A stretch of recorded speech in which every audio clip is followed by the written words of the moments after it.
ഒരു ഉമ്മാമക്ക് ഓപ്പറേഷൻ ചെയ്ത്. അപ്പോൾ രാത്രി വൈകിയാണ് സർജറി ചെയ്തത്. വലിയ മേജർ ഫ്രാക്ചർ ആയിരുന്നു. അപ്പോൾ സ്വാഭാവികമായിട്ടും രാത്രി മുഴുവൻ ICU കിടന്ന് രാവിലെയാണ് റൂമിലേക്ക് ഷിഫ്റ്റ് ചെയ്തിട്ടുണ്ടാകുക. അപ്പോൾ ആ റൂമിൽ ചെല്ലുമ്പം പേഷ്യൻറ്റും കിടന്നുറങ്ങാണ്, നോക്കുന്ന ആൾക്കാരൊക്കെ കിടന്നുറങ്ങാണ്. അങ്ങനെ ഒരാൾ കട്ടിലിൻ്റെ അടിയിൽ കിടക്കുന്നുണ്ട്, ഒരാൾ സോഫ സെറ്റിൽ കിടന്നുറങ്ങുന്നുണ്ട്. സാധാരണ നമ്മളെ ഒരു ഡോക്ടറൊക്കെ വരുമ്പോൾ എന്ത് ചെയ്യും വെച്ചാൽ എല്ലാവരൊക്കെ ഒന്ന് എണീറ്റിരുന്ന് റൗണ്ട്സിനൊക്കെ വരുമ്പം പഴയ കാലത്തൊക്കെ ഭയങ്കര ബഹുമാനം. അപ്പം അത്ര ബഹുമാനമൊന്നുമില്ല, എന്നാലും ആരും എല്ലാവരും നല്ല ഉറക്ക ക്ഷീണത്തിലാണ്. കാരണം നോക്കി ഓപ്പറേഷൻ തിയേറ്ററിന് മുമ്പിലൊക്കെ ഉറക്കൊഴിച്ചിരുന്നവരൊക്കെ എല്ലാവരും ഉറങ്ങാണ്, പേഷ്യൻറ്റും കൂടെ ഉള്ളവരൊക്കെ കിടന്നുറങ്ങാണ്. അപ്പോൾ ഞാൻ അങ്ങനെ പേഷ്യൻ്റെ വിളിക്കുകയാണ്, ഉമ്മ എന്ന് പറഞ്ഞിട്ട് ഇങ്ങനെ വിളിക്കുമ്പോൾ ഉമ്മ എന്നെ ഇങ്ങനെ നോക്കുന്നുണ്ട്, കണ്ണുറന്നിങ്ങനെ നോക്കി. അപ്പോൾ ഉമ്മാൻ്റെ മോൻ ചോദിക്കുകയാണ് ഉമ്മാനോട്, ഉമ്മ ഈ വയസ്സായ ഉമ്മാരോട് അങ്ങനെയുള്ള പറയാം, ഉമ്മ ആരാ വന്ന് നോക്കി ഉമ്മ എന്ന് പറഞ്ഞു. അപ്പോൾ ഉമ്മ ഇങ്ങനെ കുറച്ചു നേരം എന്നെ ഇങ്ങനെ നോക്കി. ഈ മൊയിലിയാരാണോ ചോദിച്ചു എന്നോട്. അപ്പോൾ എനിക്ക് മനസ്സിലായ കാര്യം ഉമ്മാക്ക് നല്ല ബോധമുണ്ട് എന്നുള്ളതാണ്. കാരണം ഒരു താടി വെച്ച വെള്ള വസ്ത്രമിട്ട ഒരാൾ മൊയിലിയാരാണ് എന്നുള്ളത് ഉമ്മാക്ക് ഉള്ളൊരു ബോധമാണല്ലോ. ഉമ്മാക്ക് ഈ ഉമ്മ കാലങ്ങളായിട്ട് മനസ്സിലാക്കിയെടുത്തൊരു സ്വബോധമാണത്, അതൊരു മൊയിലിയാരാണെന്നുള്ളത്. എൻ്റെ വല്യമ്മ എന്നോട് പറയുന്നത്, വല്യമ്മനെ കാണാൻ ചെന്നാലൊക്കെ ചെറിയ കുട്ടികൾക്കുള്ള പരിപാടി പാരലായിട്ട് ഇതിൻ്റെ മുകളിൽ നടക്കുന്നുണ്ട്. അപ്പോൾ അവർ ഈ ബോറൻ പ്രസംഗം കേൾക്കേണ്ടതില്ല, അവരടങ്ങാറാക്കണ്ട, അവർക്ക് പാരലായിട്ട് നല്ല അവരുടേതായ ഏജ് ഗ്രൂപ്പിനനുസരിച്ചുള്ള പ്രോഗ്രാം മുകളിലുണ്ട് എന്ന് പറയാൻ വിട്ടുപോയതാണ്, ഓർമ്മിപ്പിക്കണം. അപ്പം ഞാൻ പറഞ്ഞു വരുന്നത് എന്താ വെച്ചാൽ, എൻ്റെ വല്യമ്മാനെ ഞാൻ പണ്ട് കാണാൻ പോകുമ്പം വല്യമ്മ അങ്ങനെ എൻ്റെ താടിമ്മ പിടിക്കും. എന്നിട്ട് പറയും, ഡോക്ടർമാർക്ക് ഇത്ര വലിയ താടിയൊന്നും വേണ്ട എന്ന് പറയും.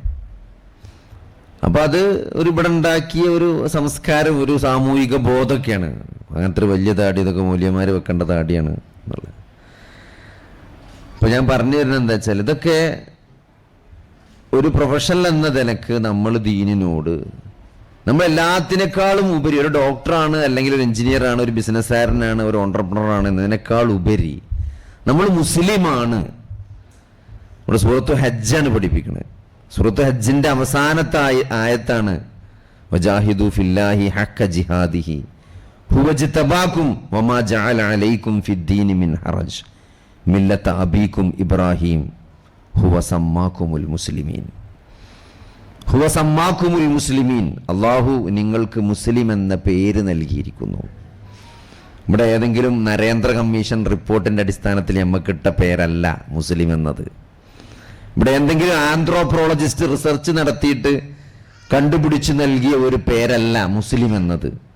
ഈ പ്രപഞ്ചത്തെ സൃഷ്ടിച്ച, മനുഷ്യനെ സൃഷ്ടിച്ച പ്രപഞ്ച സൃഷ്ടാവായ അല്ലാഹു സുബ്ഹാനഹു വ തആല, അല്ലാഹുവിനെയും റസൂലിനെയും അനുസരിച്ച് ജീവിക്കാൻ തയ്യാറുള്ള ആളുകൾക്ക് നൽകിയ പേരാണ് മുസ്ലിം എന്നത്. അനുസരണയുള്ളവൻ, അള്ളാഹുവിനോടും റസൂലിനോടും വിധേയത്വമുള്ളവൻ എന്ന പേര്. അത് മുസ്ലിമോ അബ്ദുള്ള എന്നുള്ള പേര് കൊണ്ട് ഒരാൾ മുസ്ലിം ആവില്ല. അപ്പൊ ഈ ആദർശത്തെ ജീവിതം കൊണ്ട് ഏറ്റെടുത്ത് അതനുസരിച്ച് ജീവിക്കാൻ ആര് തയ്യാറാണ് എന്ന് പ്രഖ്യാപിച്ച അവന്റെ പേരാണ് മുസ്ലിം.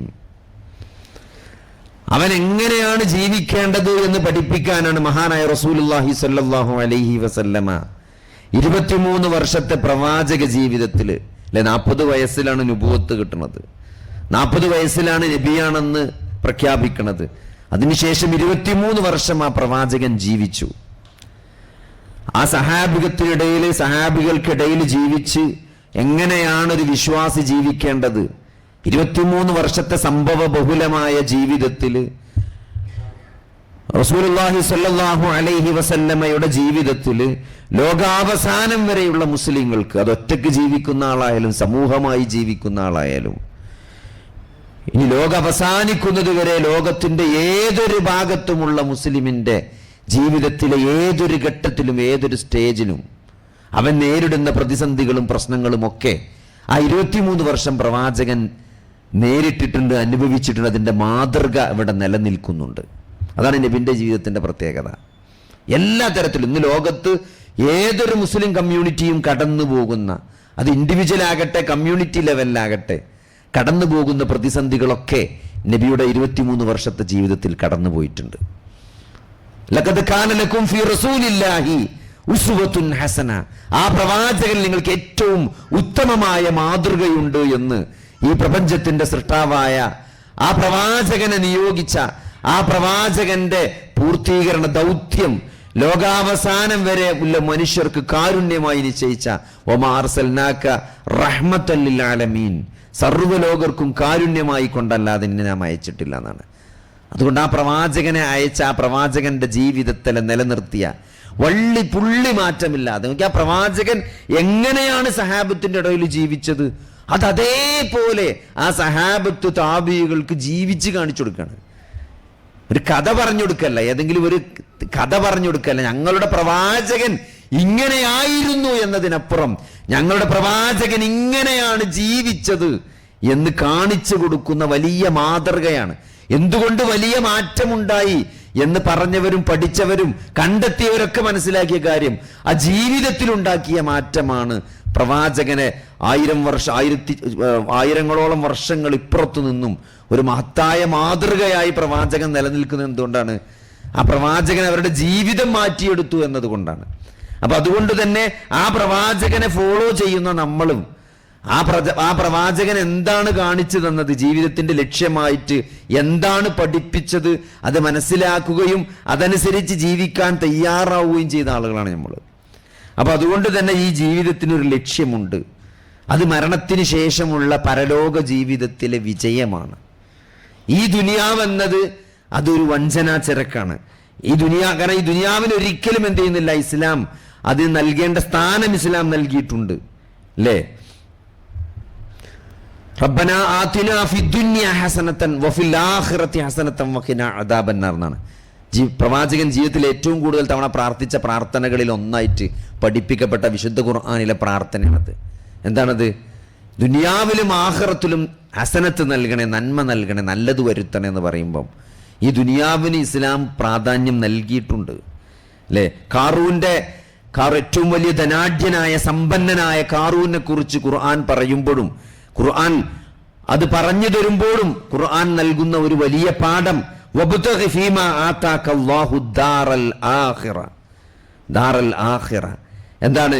അല്ലാഹു നൽകിയ ഈ ദുനിയാവിലൂടെ പരലോകത്തെയാണ് നമ്മൾ ആഗ്രഹിക്കേണ്ടത് എന്നുള്ള മെസ്സേജാണ്. ദുനിയാവ് ഒരു അവസാനമല്ല, ദുനിയാവല്ല നമ്മുടെ ലക്ഷ്യം. നേടിയ ദുനിയാവിലൂടെ ആഖിറത്ത് സ്റ്റേബിൾ ആക്കലാണെങ്കിൽ ആഖിറത്തിലെ വിജയമാണ് നമ്മൾ ലക്ഷ്യം വെക്കേണ്ടത്. അല്ലേ? വലാ തൻസ നസീബക മിനദ് ദുനിയ, ദുനിയാവിൻ്റെ ഓഹരി നിങ്ങൾ മറക്കുകയും ചെയ്യരുത് എന്നാണ്. അപ്പോൾ ദുനിയാവിനെ നിരാകരിച്ചുകൊണ്ടുള്ള ഒരു ഇഹലോക ജീവിതമല്ല വിശുദ്ധ ഖുർആനും ഇസ്ലാമും മുന്നോട്ട് വെക്കുന്നത്. ദുനിയാവിനെ ഉൾക്കൊണ്ടു തന്നെയാണ്. അല്ലേ? നമുക്ക് ഇബ്നു തൈമിയ്യന്റെ ഒരു കിതാബിൽ ഒരു ചർച്ച കാണാൻ പറ്റും. ആരാണ് ഏറ്റവും ഉന്നതരായ ആളുകൾ? അതായത് ദരിദ്രന്മാരായ ആളുകളുണ്ട്, അതേപോലെ സമ്പന്നന്മാരായ ആളുകളുണ്ട്. അപ്പൊ അതിൽ അള്ളാഹുവിനെ ഏറ്റവും കൂടുതൽ ഇബാദത്ത് ചെയ്യുന്ന, സ്വതക്കകളൊക്കെ ചെയ്യുന്ന, അതായത് നമ്മൾ നല്ല 1-ാം നമ്പർ മുസ്ലിങ്ങൾ എന്ന് പറയുന്ന 2 ആളുകൾ. അതിലൊരാൾ വളരെ പാവപ്പെട്ട മിസ്കീനായ ഒരാളാണ്, ഒരാൾ ഭയങ്കര റിച്ചാണ്. ഈ 2ൽ ഏറ്റവും ടോപ്പ് ആരാണ്? അതായത് നിങ്ങൾ ദരിദ്രനായ ഒരു ഏറ്റവും നല്ല ദരിദ്രനായ ഒരു മുസ്ലിം ആകാനാണോ നിങ്ങൾ ആഗ്രഹിക്കുന്നത്, അല്ല ഏറ്റവും ധനികനായ ഒരു മുസ്ലിം ആകാനാണോ നിങ്ങൾ ആഗ്രഹിക്കുന്നത്? ആരാണ് ഏറ്റവും കൂടുതൽ പുണ്യവാൻ എന്നാണ് ചർച്ച, കിതാബിലെ ചർച്ച എന്നാണ് ഏറ്റവും വലിയ പുണ്യവാൻ ആരാണെന്ന്. അപ്പൊ അതിൽ കുറേ ഡിസ്കഷൻ ഉണ്ട്. നമുക്ക് സഹാബികളെ സംഭവങ്ങളൊക്കെ കാണാൻ പറ്റും. എന്താണ്? നബി സല്ലല്ലാഹു അലൈഹി വസല്ലമയുടെ സഹാബത്ത്, പാവപ്പെട്ട സഹാബത്ത്, വളരെ ദരിദ്രന്മാരായ സഹാബത്ത്. നമുക്കറിയാം അഹ്ലുസുഫ എന്ന് പറഞ്ഞ ഒരു ടീം ഉണ്ടായിരുന്നു നബിൻ്റെ കാലത്ത്. അതായത് മദീന പള്ളിയിൽ ചടഞ്ഞിരിക്കുന്ന ആളുകൾ, ജോലിയൊന്നുമില്ലാതെ വളരെ സാമ്പത്തികമായി പിന്നോക്കം നിൽക്കുന്ന ആളുകൾ. അവർ പള്ളിയിലൊക്കെ ആരെങ്കിലും കൊണ്ടുവരുമ്പം വീട്ടിൽ നിന്നൊക്കെ വരുമ്പോൾ കുറച്ച് ഈത്തപ്പഴം കൊണ്ടുവരും. ഏറ്റവും ഒരു നമ്മൾ പറയില്ല, ഇപ്പം നമ്മൾ ഉണ്ടല്ലോ, ഇപ്പോൾ ഒരു വായക്കൊലയൊക്കെ എടുത്തുകൊണ്ട് പോകാറില്ലേ നമ്മൾ പണ്ടത്തെ കാലത്തൊക്കെ വിരുന്ന് പോകുമ്പം വായക്കൊലയും തേങ്ങ കയറ്റാൻ പോവുക. അപ്പം അതേമാതിരി സഹാബുകൾ പള്ളിക്ക് വരുമ്പം ഈത്തപ്പനൻ്റെ ഒരു കൊല എടുത്തിട്ട് പള്ളി കൊണ്ടുപോയി തൂക്കിയിടുന്നതാണ്. ആർക്കെങ്കിലും പ്രയാസമുള്ളവർക്ക് വന്ന് തിന്നാൻ വേണ്ടിയിട്ട്. അതൊക്കെ തിന്നിരിക്കുന്ന ഒരു അഹ്ലു സുഫ എന്ന് പറഞ്ഞ ഒരു ടീം മദീന പള്ളിയിലുണ്ടായിരുന്നു, അത്രയും ദരിദ്രന്മാരായ ആളുകൾ. അപ്പം അവർ ഈ ധനികന്മാരായ ആളുകൾ ചെയ്യുന്ന സ്വതക്കൊക്കെ കണ്ടിട്ട്, ദാനധർമ്മങ്ങൾ, ഇസ്ലാമിന് വേണ്ടി ചെയ്യുന്ന സേവനങ്ങളൊക്കെ കണ്ടിട്ട് അവർ നബിൻ്റെ അടുത്ത് വന്നിട്ട് പ്രയാസം പറഞ്ഞു. കാരണം ഞങ്ങൾക്ക് ഇല്ലാത്തതുകൊണ്ടാണല്ലേ നബി ഞങ്ങൾ കൊടുക്കാത്തത്, ഞങ്ങൾക്കും നല്ല ആഗ്രഹമുണ്ട് ഇവരെക്കാളൊക്കെ ധർമ്മം ചെയ്യാൻ, പക്ഷെ ഞങ്ങൾക്കില്ലല്ലോ എന്ന് പറഞ്ഞപ്പോൾ നബി അവരോട് പറഞ്ഞു, നിങ്ങളൊരു കാര്യം ചെയ്യ്, നിങ്ങൾ നിസ്കാരം കഴിഞ്ഞാൽ 33 വട്ടം സുബ്ഹാനല്ലാഹ് ചൊല്ലിക്കളി, 33 വട്ടം അൽഹംദുലില്ലാഹ്, 33 വട്ടം അല്ലാഹു അക്ബറും ചൊല്ലിക്കൊള്ളി, എന്നാൽ നിങ്ങൾക്ക് അവരതേ ദറജയിലെത്താൻ പറ്റുമെന്ന് പറഞ്ഞു. അങ്ങനെ വരുത് രഹസ്യമായി ചൊല്ലാൻ തുടങ്ങി. പക്ഷേ കുറെ കഴിയുമ്പോൾ എന്തായാലും ലീക്കാവുമല്ലോ, കാരണം നിസ്കാരം കഴിഞ്ഞ് ഇങ്ങനെ ചെല്ലുമ്പോൾ അപ്പുറത്തും അബ്ദുറഹ്മാൻ ബിൻ ഔഫൊക്കെ അല്ലേ, ഒരു ചോദിക്കൂല എന്താ നിങ്ങൾ ഇങ്ങനെ ചെല്ലണമെന്ന്. അങ്ങനെ ധനികന്മാരായ സഹാബിമാർ ഇത് കണ്ടെത്തി എന്താണ് ഇവർ ചെല്ലണമെന്ന്. അപ്പം അന്വേഷിച്ചപ്പം അവർ നബി പഠിപ്പിച്ചു കൊടുത്താണ്. അപ്പം ഇവരും ചെല്ലാൻ തുടങ്ങി. അപ്പം നബിൻ്റെ അടുത്ത് വന്നിട്ട് വീണ്ടും ഇവർ പരാതി പറഞ്ഞു, അല്ല പ്രവാചകരെ, ഇതിപ്പോൾ ഇവർ പൈസക്കാരും ചെല്ലാൻ തുടങ്ങിയാലും ഇനിയിപ്പോൾ ഞങ്ങൾ എന്താ ചെയ്യാന്ന് ചോദിച്ചു. അപ്പം നബി പറഞ്ഞൊരു മറുപടി ഉണ്ട്, അത് അള്ളാഹു നൽകിയ ഔദാര്യമാണ് സമ്പത്ത് എന്നുള്ളത്, അത് എനിക്കൊന്നും ചെയ്യാൻ പറ്റൂല. അപ്പോൾ ഒരു ദരിദ്രനായി മുസ്ലിം ആകുകയാണോ നല്ലത്, ഒരു ധനികനായ മുസ്ലിം ആകുകയാണോ അള്ളാൻ്റെ അടുത്ത് ഖൈർ എന്നാണ് ചോദ്യം. അങ്ങനെ അവസാന ചർച്ച ഷെയ്ഖുൽ ഇസ്ലാം അവസാനിപ്പിക്കുന്നത് എന്താ വെച്ചാൽ, ഇന്ന അക്രമക്കും ഇൻദല്ലാഹി അത്ഖാക്കുന്നാണ്. അള്ളാഹുവിൻ്റെ അടുക്കൽ ഏറ്റവും ആദരണീയൻ ഏറ്റവും തെക്കുവയുള്ളവനാണ്. അത് പൈസ ഉള്ളവനും പൈസ ഇല്ലാത്തവനായാലും കാര്യമില്ല. തെക്കുവ ആർക്കാണോ ഉള്ളത് അവരാണ് നാളെ എന്ത് ചെയ്യുക, നാളെ വിജയിക്കുക. ആയിഷ റളിയല്ലാഹു അൻഹ പറയുന്നുണ്ട്, മദീനയിൽ വലിയൊരു കാരവൻ വരുന്ന ആരവം കേൾക്കുകയാണ്. അതായത് അന്ന് അങ്ങനെയാണ്, അന്ന് വലിയ യാത്രാ സംഘങ്ങൾ വരുമ്പോൾ അതിനൊരു ആരവം ഉണ്ടാവും, അതിന് മുമ്പിൽ ഒരു ഒച്ചിമ്പുളിയൊക്കെ ഉണ്ടാവും. അപ്പോൾ ഒരു വലിയ കാരവൻ്റെ ആരവം ഇങ്ങനെ മുഴങ്ങി കേൾക്കുന്നുണ്ട്. അപ്പോൾ ആയിഷ റളിയല്ലാഹു അൻഹ തൻ്റെ വൃത്തിയോട് പറയാണ്, വലിയൊരു കാരവൻ വരുന്നുണ്ടല്ലോ, മദീനയിലേക്ക് വന്നിട്ടുണ്ടല്ലോ, നിങ്ങളൊന്ന് പോയി നോക്കി ആരുടേതാണ് ഈ കാരവൻ. അങ്ങനെ ആ സ്ത്രീ പോയി നോക്കിയിട്ട് ആയിഷ ബീവിൻ്റെ അടുത്ത് വന്നിട്ട് പറയാണ്, അത് അബ്ദുറഹ്മാൻ ബിൻ ഔഫിന്റെ കാരവനാണ്, 900 ഒട്ടകങ്ങളും കച്ചവട വസ്തുക്കളുമാണ് അതിലുള്ളത്, അത്രയും വലിയ കാരവനാണ് കടന്നു വരുന്നത്. അപ്പോൾ ആയിഷ ബീവി പറഞ്ഞു, അള്ളാഹുവിൻ്റെ റസൂല് പറയുന്നത് ഞാൻ കേട്ടിട്ടുണ്ട്, അബ്ദുറഹ്മാൻ ബിൻ ഔഫ് എഴഞ്ഞുകൊണ്ടാണ് നാളെ സ്വർഗത്തിൽ പ്രവേശിക്കാന്ന്. ആരാണ് അബ്ദുറഹ്മാൻ ബിൻ ഔഫ്? സ്വർഗം കൊണ്ട് സന്തോഷ വാർത്ത അറിയിക്കപ്പെട്ട 10 ആളുകളിൽപ്പെട്ട ആളാ. അഷറൽ മുബശ്ശിരീൻ എന്ന് ഇസ്ലാമിക ചരിത്രത്തിൽ അറിയപ്പെടുന്ന സ്വർഗം കൊണ്ട് സന്തോഷ വാർത്ത അറിയിക്കപ്പെട്ട 10 ആളുകളിൽ ഒരാളാണ് അബ്ദുറഹ്മാൻ ബിൻ ഔഫ് റളിയല്ലാഹു അൻഹു. ഇസ്ലാമിന്റെ ആദ്യകാലത്ത് മുസ്ലിമായ ആളാണ്. പക്ഷെ ഇഴഞ്ഞുകൊണ്ട് സ്വർഗത്ത് കയറുന്ന് നബി അദ്ദേഹത്തെ കുറിച്ച് പറഞ്ഞിട്ടുണ്ട് എന്ന് ആയിഷ ബീവി ആ അടിമയോട് പറഞ്ഞു. അത് ആ ന്യൂസ് അദ്ദേഹത്തിന്റെ ചെവിയിലേക്ക് എത്താണ്, നബി അങ്ങനെ പറഞ്ഞിട്ടുണ്ട് മൂപ്പരെ കുറിച്ച് എന്നുള്ളത്. ആ ന്യൂസ് കേട്ട ഉടനെ അദ്ദേഹം വന്നിട്ട് ആ 900 ഒട്ടകങ്ങളും അതിൻ്റെ മേലുള്ള മുഴുവൻ കച്ചവട വസ്തുക്കളും മദീനക്കാർക്ക് ദാനം ചെയ്യണം, ഫ്രീ ആയിട്ട് കൊടുക്കണം. അപ്പം അതുകൊണ്ട് സഹോദരൻ, ഇത് ഞാൻ പറഞ്ഞ ഇത് ദുനിയാവ് എന്നത് ഇപ്പം നമ്മളെ ജോലി സേഫാക്കാൻ വളരെ അധികം ഓഫറുകളുമായിട്ടൊക്കെ ആൾക്കാർ വരും നമ്മളെ ദുനിയാവ് സേഫാക്കാൻ വേണ്ടിയിട്ട്, അല്ലേ? നിങ്ങൾ നല്ല റിട്ടയർമെൻറ്റ് പ്ലാന്, നല്ല ഇൻവെസ്റ്റ്മെൻറ്റ് പ്ലാന്, കുറേ കാര്യങ്ങൾ ആളുകൾ എന്താണ് ദുനിയാവ് സേഫാക്കാൻ വേണ്ടിയിട്ട് നമ്മളിത് സംസാരിക്കും. എന്താണെന്ന് വെച്ചാൽ ഈ ദുനിയാവിൻ്റെ ഒരു ദൈർഘ്യം എത്രയാണ്, എത്ര കാലം നമുക്കിവിടെ ജീവിക്കാൻ പറ്റും? ഒരു 100 വർഷം അല്ലെങ്കിൽ 50 വർഷം വേണ്ട, ഒരു 25 വർഷം മുമ്പ് നിങ്ങൾ ഈ നാട്ടിലെ മുതലാളിമാരായിട്ട് ദുനിയാവ് കൂടുതൽ കിട്ടിയ ആളുകളൊന്ന് ലിസ്റ്റ് ചെയ്തിട്ട് ഒരു ആഫ്റ്റർ 25 ഇയേഴ്സ് ഇപ്പം എന്ത് സംഭവിച്ചു, അവരൊക്കെ എവിടെയാണ്? ആ ലിസ്റ്റിൽ ഇപ്പം അവർ മുന്നിലാണോ പിറകിലാണോ? അപ്പം എന്നിങ്ങനെ ഈ പൈസക്കാരൻ ലിസ്റ്റ് വരും. എന്താണ് ഫോബ്സ് മാഗസിൻ ഏറ്റവും വലിയ പൈസക്കാരൻ ലിസ്റ്റ് പുറത്തു വിടും. അപ്പം അതിൽ എപ്പോഴും എനിക്കത് അറിയാനുള്ളൊരു ക്യൂരിയോസിറ്റി എന്താ വെച്ചാൽ, ഈ ആളുകൾ മുന്നിലുള്ള ആളുകൾ പിറകോട്ട് പോയി, പിറകുള്ള ആളുകൾ മുന്നിലേക്ക് വന്നു, അതിങ്ങനെ മാറിക്കൊണ്ടേയിരിക്കണം. ഇപ്പോൾ 25 വർഷം മുമ്പ് ഈ നാട്ടിലെ പൈസക്കാരൊന്നും ഇപ്പോൾ പൈസക്കാരാവില്ല. 25 വർഷം മുമ്പ് ഇവിടുത്തെ കച്ചവടത്തിൽ മുമ്പിട്ട് നിന്നിരുന്ന ആളുകളൊന്നും ഒരു പക്ഷേ കുറേ ആൾക്കാർ പൂട്ടിപ്പോയിട്ടുണ്ടാവും ഷോപ്പുകളൊക്കെ. വേറൊരു ടീം ഇവിടെ കൈയടക്കി കഴിഞ്ഞു, അല്ലേ? ചെറിയ ചെറിയ പരിപാടിയിൽ നിന്ന് തുടങ്ങി വലിയ വലിയ ഫ്രാഞ്ചൈസികളൊക്കെ ഇട്ട് വലിയ കോടീശ്വരന്മാരായ ആളുകളുണ്ടാവും. ഇനി ഒരു മടങ്ങൾ ഈ ഒരു കഴിഞ്ഞ നൂറ്റാണ്ടിലെ ഈ എന്താണ് ഒരു വലിയ ഏതെങ്കിലും 10 പൈസക്കാരെ പേര് പറയാൻ നിങ്ങൾ ആരോടും പറഞ്ഞു നോക്കി, അങ്ങനെ ഒരു പേരൊന്നും ആർക്കും പെട്ടെന്ന് കിട്ടില്ല. ഇപ്പോഴത്തെ ആൾക്കാർ അദാനി അംബാനി നമുക്ക് പറയാൻ പറ്റുന്നാലും ഒരു 100 കൊല്ലത്തെ ആളുകളുടെ ലിസ്റ്റ് എടുക്കാൻ പറഞ്ഞാൽ നമുക്കൊന്നും പറയാം, എനിക്കൊന്നും ഒരാളെ പേരും കിട്ടില്ല. ആകെ ചരിത്രത്തിൽ കഴിഞ്ഞു പോയ പൈസക്കാരനാരെ ചോദിച്ചാൽ ആകെ കാറൂൻ എന്ന് മാത്രമേ അറിയുള്ളൂ, അതും ഖുർആൻ പറഞ്ഞുകൊണ്ട് അറിയണാണ്. അതെന്തുകൊണ്ട് നിങ്ങൾ ശാസ്ത്രജ്ഞന്മാരുടെ പേര് പറയും, അല്ലെങ്കിൽ എന്താണ് വേറെ ആരെങ്കിലും പേര് പറയാൻ, സാഹിത്യകാരൻ്റെ പേര് നമുക്ക് പറയാൻ കിട്ടും. ഇപ്പൊ ദുനിയാവിന് സത്യത്തിൽ അത്ര വിലന്നുള്ളൂ. അത് ഒരു ടൈം സ്പാനിൽ ഒരാൾ എത്ര കാലം ജീവിക്കുന്നു എന്നതിനപ്പുറത്തേക്ക് അതിനൊരു ഇഫക്റ്റ് ഉണ്ടാക്കാൻ കഴിയില്ല. പക്ഷെ നമ്മളിതിൽ വഞ്ചിക്കപ്പെടുകയാണ് ചെയ്തിട്ടുള്ളത്. സത്യത്തിൽ നമ്മൾ ഈ ദുനിയാവിന് വേണ്ടി, കാരണം ഇത് മനുഷ്യന്റെ ജീവിതത്തിലെ പരീക്ഷണം എന്നാൽ സത്യത്തിൽ ഈ ദുനിയാവ് തന്നെയാണ്. ഈ ദുനിയാവ് പരീക്ഷണത്തിനുള്ള വേദിയാണ്. ഈ ദുനിയാവിനെ നാവിഗേറ്റ് ചെയ്തിട്ടാണ് നമ്മൾ സ്വർഗത്തിലേക്ക് എത്തേണ്ടത്. അതുകൊണ്ട് ഇവിടെ കുറേ ചലഞ്ചുകൾ ഈ ദുനിയാവിൽ അള്ളാഹു സെറ്റ് ചെയ്തിട്ടുണ്ട്. അപ്പൊ അത് ആഖിറത്തിനെ മറക്കാതെ പരലോകത്തെ വിജയമാണ് ലക്ഷ്യം, അതാണ് ജീവിതത്തിന്റെ ലക്ഷ്യം. എങ്ങനെയാണ് ഈ വ്യത്യസ്ത സാഹചര്യങ്ങളിലൂടെ കടന്നു പോകുമ്പോൾ അള്ളാഹുവിനും റസൂലിനും വിജയപ്പെട്ടുകൊണ്ട് ജീവിച്ചുകൊണ്ട് എങ്ങനെ ജീവിതത്തിന്റെ ലക്ഷ്യം കൈവരിക്കും. ഇപ്പൊ പരീക്ഷണങ്ങൾ വരുമ്പം, ഈവൻ പരീക്ഷണങ്ങൾ പോലും ഒരു വിശ്വാസിയെ സംബന്ധിച്ചിടത്തോളം അത് 3 തരത്തിലാണ് നമ്മളെ അത് അപ്രോച്ച് ചെയ്യുക, അല്ലേ? നമുക്കൊരു പ്രയാസം ഉണ്ടായി, അപ്പൊ എന്താണ് സാധാരണഗതിയിൽ നമ്മൾ ഒന്നുകൂടി ആലോചിക്കും, നമ്മൾ അല്ലാഹുമായിട്ടുള്ള ബന്ധത്തിന് എന്തെങ്കിലും ഒരു പോരായ്മ ഉണ്ടോ, ഉണ്ടെങ്കിൽ അത് പരിഹരിച്ചുകൊണ്ട് അത് സുദൃഢമാക്കിക്കൊണ്ട് മുന്നോട്ട് പോവുകയാണ് പരീക്ഷണത്തിൽ അകപ്പെട്ടൊരു വിശ്വാസി ചെയ്യാം. ഒരു പരീക്ഷണത്തിൽ ഒരാൾ ജയിച്ചല്ലേ എന്നറിയാൻ ഏറ്റവും സിമ്പിളായ മാർഗം അതാണ്. ഇപ്പൊ മരണത്തിന് ശേഷം ഒരു ജീവിതമുണ്ട് എന്നതും ആ ജീവിതമാണ് യഥാർത്ഥ ജീവിതം എന്നതും അതിൽ വിജയിക്കാൻ ആവശ്യമായ കാര്യങ്ങൾ ഈ ദുനിയാവിലെ ജീവിതത്തിലൂടെ എങ്ങനെയാണ് നമ്മൾ നേടേണ്ടത്, അതിലാണ് ഇതിലെ ചലഞ്ചുകൾ കംപ്ലീറ്റ് കിടക്കുന്നത്.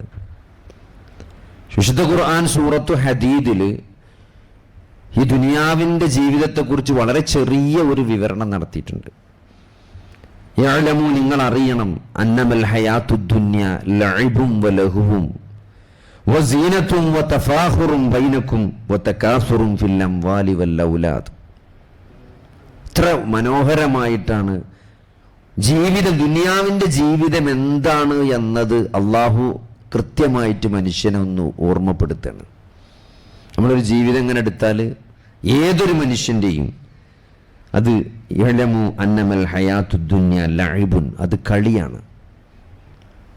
അത് ഇബ്നു കസീർ റഹ്മത്തുള്ളാഹി അദ്ദേഹത്തിൻ്റെ തഫ്സീറിൽ മനുഷ്യ ജീവിതത്തിൻ്റെ വ്യത്യസ്ത ഘട്ടങ്ങളാണ് അല്ലാഹു സുബ്ഹാനഹു വ തആല ഇവിടെ വിവരിക്കുന്നത്. കാരണം ലഇബ് എന്ന് പറഞ്ഞാൽ ഒരു കുട്ടിയെ സംബന്ധിച്ചിടത്തോളം ജീവിതം എന്നത് കളി മാത്രമാണ്, വേറെ ഒന്നുമില്ല. രാവിലെ നേരം വെളുത്തിട്ട് ഓന് സ്കൂളിൽ പോകാനല്ല, ഓന് കളിക്കുക മാത്രമേ ഉള്ളൂ.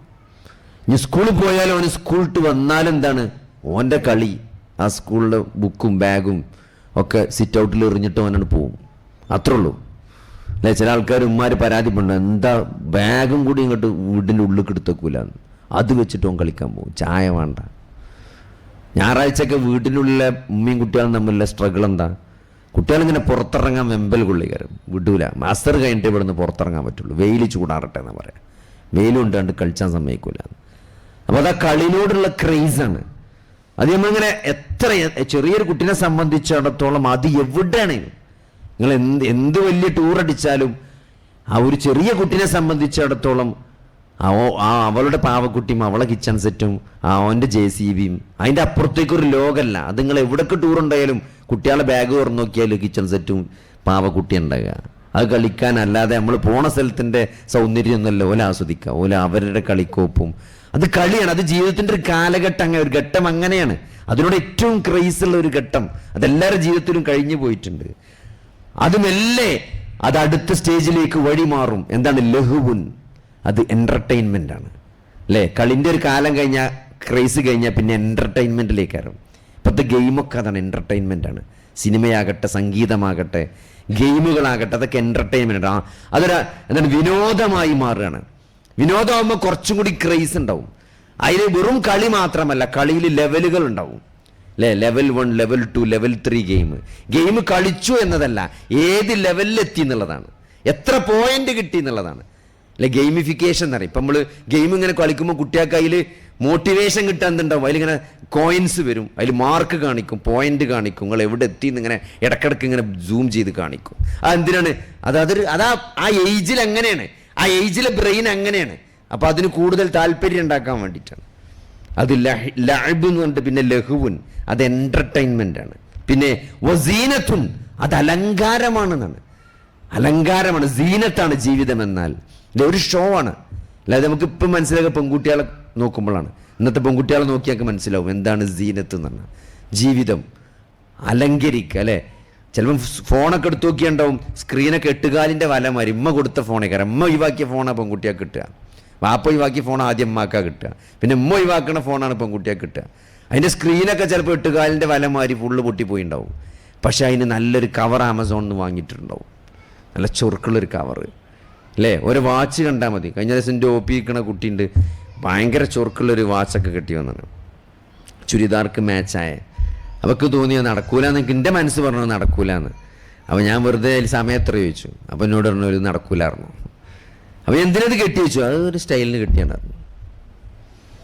അപ്പോൾ അതാണ് ജീവിതം എന്ന് പറഞ്ഞാൽ, ഒരു സ്റ്റൈലാണ്, ഒരു അലങ്കാരമാണ് അല്ലേ. ഇപ്പം നിങ്ങൾ നോക്കിയാൽ മതി, പെൺകുട്ടികളൊക്കെ റൂമിൽ പോയി നോക്കണ്ടി, എത്ര ടൈപ്പ് ലിപ്സ്റ്റിക്ക്, എത്ര ടൈപ്പ് ക്രീമുകൾ.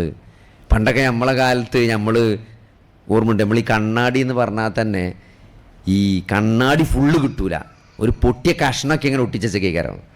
അതിങ്ങനെ കരിമ്പനടിച്ചിട്ട് അതിക്ക് നോക്കിയാൽ കണ്ണാടിൻ്റെ കുത്താണോ നമ്മളെ മുഖത്തത്തെ കുത്താണോ, അത്രയും ഒരു അങ്ങനത്തെ ഒരു കണ്ണാടിയാണ്. നിങ്ങൾ പോയി നോക്കി, ഇന്നിങ്ങനെ S24-ൻ്റെയും S25-ൻ്റെയൊക്കെ ക്യാമറ കൊണ്ട് സെൽഫി എടുത്തിട്ട് അത് സൂം ചെയ്തിട്ട് മുഖത്ത് കുത്തുണ്ടോ എന്നാണ് നോക്കണത്. അവിടെ ആ കുത്ത് മാറാനാണ് എന്ത് ചെയ്യണത്, കുറേ ക്രീമുകൾ വാരി തേക്കണത്, സൺസ്ക്രീൻ, എന്തൊക്കെയോ ക്രീമുകളാണ് തേക്കണത്. ഏറ്റവും കൂടുതൽ വലിയ ഇൻഡസ്ട്രി ഇന്ന് ലോകത്ത് കോസ്മെറ്റിക് ഇൻഡസ്ട്രിയാണ്. അത്ഭുതമല്ല, അത്രയും ആളുകൾ കോസ്മെറ്റിക്സിൽ ഇൻവെസ്റ്റ് ചെയ്യുന്നുണ്ട് സൗന്ദര്യം കൂട്ടാൻ വേണ്ടിയിട്ട്. അത്രയും പെൺകുട്ടികൾ ബോധവാന്മാരാണ് സൗന്ദര്യത്തെക്കുറിച്ച്. കോസ്മെറ്റിക് ഇൻഡസ്ട്രിയാണ് ഇങ്ങനെ. സൂറത്ത് ഏറ്റവും ഇന്ന് ലോകത്തെ ഏറ്റവും ആളുകൾ ഇൻഫ്ലുവൻസ് ചെയ്യേണ്ട ഒരു സൂറത്ത് ഏതാ വെച്ചാൽ സൂറത്ത് നൂറാണ്. ആ പേരിനെ നോക്കി, വെളിച്ചം എന്നാണ് അതിൻ്റെ അർത്ഥം. ഇന്ന് ലോകത്ത് എല്ലാവർക്കും കിട്ടേണ്ട വെളിച്ചം സൂറത്തു നൂറിലുണ്ട്. എന്താണ് ആണുങ്ങളോട് പറഞ്ഞത്? ആണുങ്ങളോട് പറഞ്ഞാൽ എന്തറിയോ, നിങ്ങൾ നിങ്ങളുടെ ദൃഷ്ടികളെ താഴ്ത്തണം എന്നാണ്. പെണ്ണിൻ്റെ ഹൗറത്തിലേക്ക് നോക്കരുത് എന്നാണ്. നോക്കരുതെന്നാണ് സൂറത്തു നൂറിൽ ആണുങ്ങളോടുള്ള പടച്ചവൻ്റെ ഉപദേശമാണത്. ആണുങ്ങളോടുള്ള ഉപദേശമാണ്, നിങ്ങൾ നിങ്ങളുടെ ദൃഷ്ടികളെ താഴ്ത്തണം. പെണ്ണുങ്ങളോടോ, നിങ്ങൾ കാണിച്ചു കൊടുക്കരുത്. നിങ്ങളുടെ വസ്ത്രങ്ങൾ, നിങ്ങളുടെ മൂടുപടങ്ങൾ നിങ്ങളുടെ മാറിലൂടെ തൂക്കിയിടണം. നിങ്ങൾ ജാഹിലിയത്തിൽ നിങ്ങളെന്ത് സൗന്ദര്യം പ്രദർശിപ്പിക്കരുത്, വെളിവാക്കരുത് എന്ന് പെണ്ണുങ്ങളോടും നോക്കരുത് എന്ന് ആണുങ്ങളോടുമാണ് സൂറത്തു നൂറിൽ അള്ളാഹു സുബ്ഹാനഹു വ തആല പറഞ്ഞ ഏറ്റവും വിലപ്പെട്ട ഇന്നത്തെ കാലത്ത് കൊടുക്കേണ്ട 2 ഉപദേശങ്ങൾ. ഇന്നിപ്പോൾ ഒരു MLA, നിങ്ങൾ കേട്ടില്ല, ഒരു MLA ആകെ ഡങ്ങറായി നിൽക്കുകയാണ് ഒരു മെസ്സേജ് അയച്ചതിൻ്റെ പേരിൽ. എന്തുകൊണ്ടാണിത്? അത് മനുഷ്യന്റെ സ്വഭാവമാണ്. സ്ത്രീകളോടുള്ള സ്നേഹം, ഇഷ്ടം മനുഷ്യൻ അള്ളാഹു നൽകിയതാണ്. കുതിരകളോടും, മേൽത്തരം കുതിരകളോടും, സ്വർണത്തോടും വെള്ളിയോടും സ്ത്രീകളോടുമുള്ള ദേഷ്യം മനുഷ്യൻ്റെ ഇതിൽ അള്ളാഹു ഊട്ടിവെച്ചതാണ്. അത് മനുഷ്യന്റെ പ്രൈമറി വികാരമാണ്. പക്ഷെ അത് ഏറ്റവും ശരിയായ രൂപത്തിൽ എങ്ങനെ വിനിയോഗിക്കണമെന്ന് ഇസ്ലാം പഠിപ്പിച്ചിട്ടുണ്ട്. ഹായ് എന്ന് വിട്ടു, പിന്നെ എന്തൊക്കെ തിരിച്ചു വന്നു, അങ്ങോട്ടായി വിട്ടു, ഇങ്ങോട്ടാ നാട്ടുകാർ മൊത്തപ്പോൾ ചർച്ച ചെയ്യാണ് ഓലെന്തൊക്കെ മെസ്സേജ് അയച്ചത്. ഇതെന്തൊരു ഗതികേടാണ് നോക്കിങ്ങൾ. എത്ര കൃത്യമായിട്ടാണ് അല്ലാഹു സുബ്ഹാനഹു വ തആല പറഞ്ഞത് അല്ലേ. ആണും പെണ്ണും ഒരു എന്താണ്, ചാറ്റ് ചെയ്യാൻ പാടില്ല, സൗന്ദര്യം പ്രദർശിപ്പിക്കാൻ പാടില്ല, ഒറ്റക്കാകാൻ പാടില്ല, മൂന്നാമൻ പിശാചായിരിക്കും എന്നാണ്. അന്യ സ്ത്രീ പുരുഷന്മാർ മിങ്കിൾ ചെയ്യാൻ പാടില്ല, ഒറ്റക്കാകാൻ പാടില്ല. അതൊക്കെ ഏതോ 7-ാം നൂറ്റാണ്ടിലെ എന്തോ കാടൻ നിയമങ്ങളാണെന്നാണ് ആൾക്കാർ പറയുന്നത്. എന്നാൽ പിന്നെ കൂടിയിരുന്നിട്ട് മെസ്സേജ് അയച്ചാൽ പിന്നെ അത് കാടത്തരല്ലേ. അത് മാത്രമേ അത് ഇവർക്ക് സഹിക്കാൻ പറ്റണില്ല. മെസ്സേജ് അയക്കണീന് കുഴപ്പമില്ല, കൂടിയിരിക്കണീന് കുഴപ്പമില്ല, പിന്നെ അതൊക്കെ സംഭവിക്കൂലേ. കാരണം പിശാചല്ല പിന്നെ ഇടപെടുന്നത്. പിന്നെ അതിന് മാത്രം ഇങ്ങനെ ആൾക്കാർ ബേജാറാണെന്തിനാണ്? ഇതെല്ലാം പറ്റുന്നു, അത് മാത്രം പറ്റൂല എന്ന്. ഇസ്ലാം കൃത്യമായിട്ട് എല്ലാത്തിനും എന്ത് ചെയ്തിട്ടുണ്ട്? കൃത്യമായിട്ട് അതിൻ്റെ ഹക്കും ബാത്തിലും വേർതിരിച്ചിട്ടുണ്ട് അല്ലേ. അപ്പം അതുകൊണ്ട് തന്നെ ഈ വിശുദ്ധ ഖുർആൻ ഇഹലോക ജീവിതത്തെക്കുറിച്ച് ഏറ്റവും സുന്ദരമായിട്ട്, ജീവിതത്തിൻ്റെ ഓരോ ഘട്ടങ്ങളിലൂടെ മനുഷ്യൻ കടന്നു പോകുന്ന, അത് കളിയാണ്, വിനോദമാണ്, അത് അലങ്കാരമാണ്. അടുത്തങ്ങൾ നോക്കി, അടുത്തെന്താണ്? വതഫാഖുറും ബൈനക്കും, അത് നിങ്ങൾക്കിടയിലുള്ള വീമ്പ് പറച്ചിലാണ്, ഫഖ്ർ നടിക്കലാണ്. അല്ലെ? ഒരു സ്റ്റേജ് കഴിഞ്ഞാൽ പിന്നെ അതാണ്. പിന്നെ എൻ്റെ കാർ, എൻ്റെ വീട്. എന്താപ്പം വീട് പൊളിച്ചിട്ട്? ഒന്നുമില്ല. എന്താണ് ഭാര്യൻ്റെ അനിയത്തിൻ്റെ ഭർത്താവ്, നിങ്ങളുടെ നാട്ടിൽ എന്താ പറയക്കല്ല, നമ്മുടെ ഇളച്ചെന്നാ പറയാം. ഇളച്ചൻ നല്ല വീട് വെച്ചിണ്. അപ്പോൾ പിന്നെ നമ്മളെ വീട് മോശമാക്കാൻ പാടില്ല. നമ്മളെ വീടും ഇളച്ചൻ പുതിയ വണ്ടി വാങ്ങിയിട്ടുണ്ട്. ഭാര്യൻ്റെ അനിയത്തിയ ജ്യേഷ്ഠത്തിൻ്റെ ഭർത്താവ് എന്ത് ചെയ്തിന്? നല്ലൊരു കാർ എടുത്തിട്ടുണ്ട്. അപ്പോൾ നമ്മളെ കാറും മാറ്റണം. നമ്മളെ കാറിന് പ്രത്യേകിച്ച് കുഴപ്പമൊന്നുമില്ല. പക്ഷേ ഓലിപ്പോൾ പുതിയ കാറ് ഓട്ടോമാറ്റിക് ഇലക്ട്രിക്കലൊക്കെ വാങ്ങിയാണ്. അപ്പോൾ നമ്മളൊന്ന് വാങ്ങണം. ഓരോ വീടൊന്ന് റെഡിയാക്കിയാണ് പുതുക്കി പണിയണം. അപ്പോൾ നമ്മളും പുതുക്കി പണിയണം, അല്ലെങ്കിൽ നമ്മളും പുതിയ വീട് വെക്കണം. സഹോദരങ്ങളെ, ഇതൊരു ഫഖ്റാണ്. ജീവിതം എന്നത് ബൈനക്കും, നിങ്ങൾക്കിടയിലുള്ള ഫഖ്ർ നടിക്കലാണ്. പിന്നെ അടുത്ത സ്റ്റേജ്, ഈ വയസ്സന്മാർ ചർച്ച കാണുമ്പോഴാണ് പടച്ചോമൻ അത്ര കൃത്യമാണ്. ആ ഒരു സ്റ്റേജ് കുറച്ചും കൂടി കഴിഞ്ഞ് ഒന്നും കൂടി ഒരു പ്രായമായി കഴിഞ്ഞാൽ അത് സ്വത്തുക്കളിലും സന്താനങ്ങളിലുമുള്ള തക്കാസുർ നടിക്കലാണ്, പെരുമ നടിക്കലാണ്. അല്ലേ? എന്താ വർത്താനം എന്ന് ചോദിച്ചാൽ അൽഹംദുലില്ലാ എന്ന് പറഞ്ഞാൽ മതി. പക്ഷേ ചില ആൾക്കാർ പറഞ്ഞിട്ടാണ് ഒരു എസ് ചെയ്താണ്ടാവും. മൂത്ത മോൻ അമേരിക്കയിൽ, രണ്ടാമത്തോൻ ഖത്തറിൽ, ഓൻ അവിടെ അങ്ങനെ ജോലി, ഇവിടെ ജോലി. അല്ലേ? മൂന്നാമത്തോൽ IIT പഠിക്കണ്, നാലാമത്തോൽ ജിപ്മറിൽ പഠിക്കണ്, അഞ്ചാമത്തോൾ പാലയെ കൊണ്ടുപോയി ചേർത്തിക്കണ്. ഇനി അടുത്തൊല്ലം ഒരിക്കും IIT കിട്ടുന്നോ അല്ലെങ്കിൽ MBBS കിട്ടുന്നോ അതിനർത്ഥം.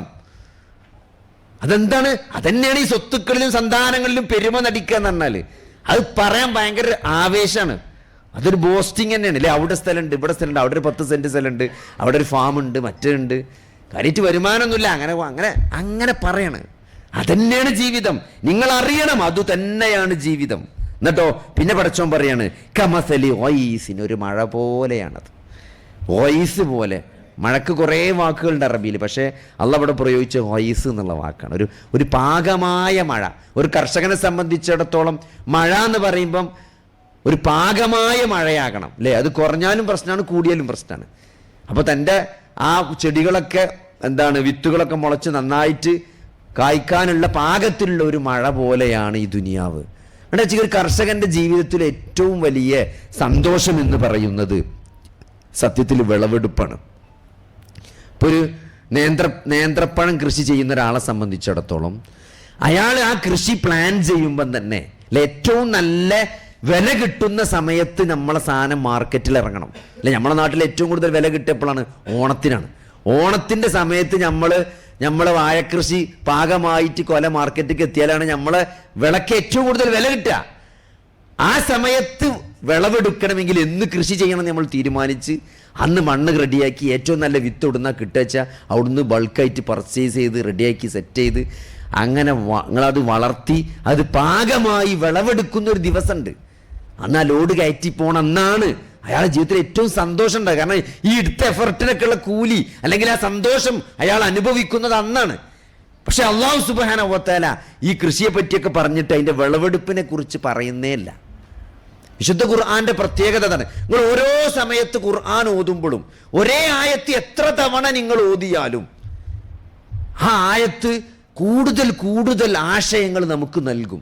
എത്രത്തോളം നിങ്ങൾ അതിനെപ്പറ്റി ചിന്തിക്കുന്നുണ്ടോ അത്രയും ആശയങ്ങൾ ആ ഖുർആൻ നമുക്ക് നൽകുന്നതാണ്. അഫലാ യതദബ്ബറൂനൽ ഖുർആന, നിങ്ങൾ ഖുർആനെ പറ്റി ഉറ്റാലോചിക്കുന്നില്ലേ എന്നാണ് അള്ളാഹ് ചോദിക്കുന്നത്.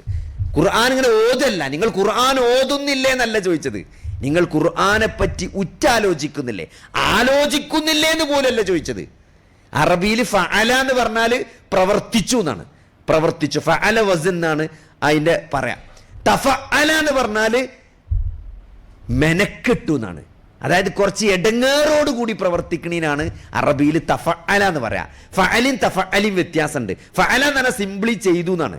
തഫഅല എന്ന് പറഞ്ഞാൽ മെനക്കെട്ടു എന്നാണ്. അത് കുറച്ച് കഷ്ടപ്പെട്ട് ചെയ്തതിനാണ് തഫഅല പറയാ. അപ്പൊ തഫഅല വസ്നിൽ അതേ രൂപത്തിൽ വരുന്ന എല്ലാ വാക്കിനും ഒരു മശക്കത്ത് ഉണ്ടാവും, അതിൽ ഒരു എടങ്ങേറോട് കൂടിയിട്ടാണ് നടക്കുക. അപ്പൊ തദബ്ബുർ എന്ന് പറഞ്ഞാൽ ആലോചിക്കുക എന്നല്ല, ഉറ്റാലോചിക്കുക എന്നാണ്. കുറച്ച് മെനക്കെട്ട് വെറുതെ കട്ടൻ ചായ കുടിച്ച് ആകാശത്തേക്ക് നോക്കിക്കലല്ല, കുറച്ചിങ്ങനെ കാര്യമായിട്ടിരുന്ന ആയത്തിനെ പറ്റി ചിന്തിക്കണാണ് തദബ്ബുർ നടത്തുക എന്ന് പറഞ്ഞാൽ. നിങ്ങൾ വിശുദ്ധ ഖുർആന്റെ ആയത്തിന് ഓരോ പ്രാവശ്യം തദബ്ബുർ നടത്തുമ്പോഴും നിങ്ങൾക്ക് നേരത്തെ കിട്ടാത്തൊരു പുതിയ പോയിന്റ് കിട്ടും.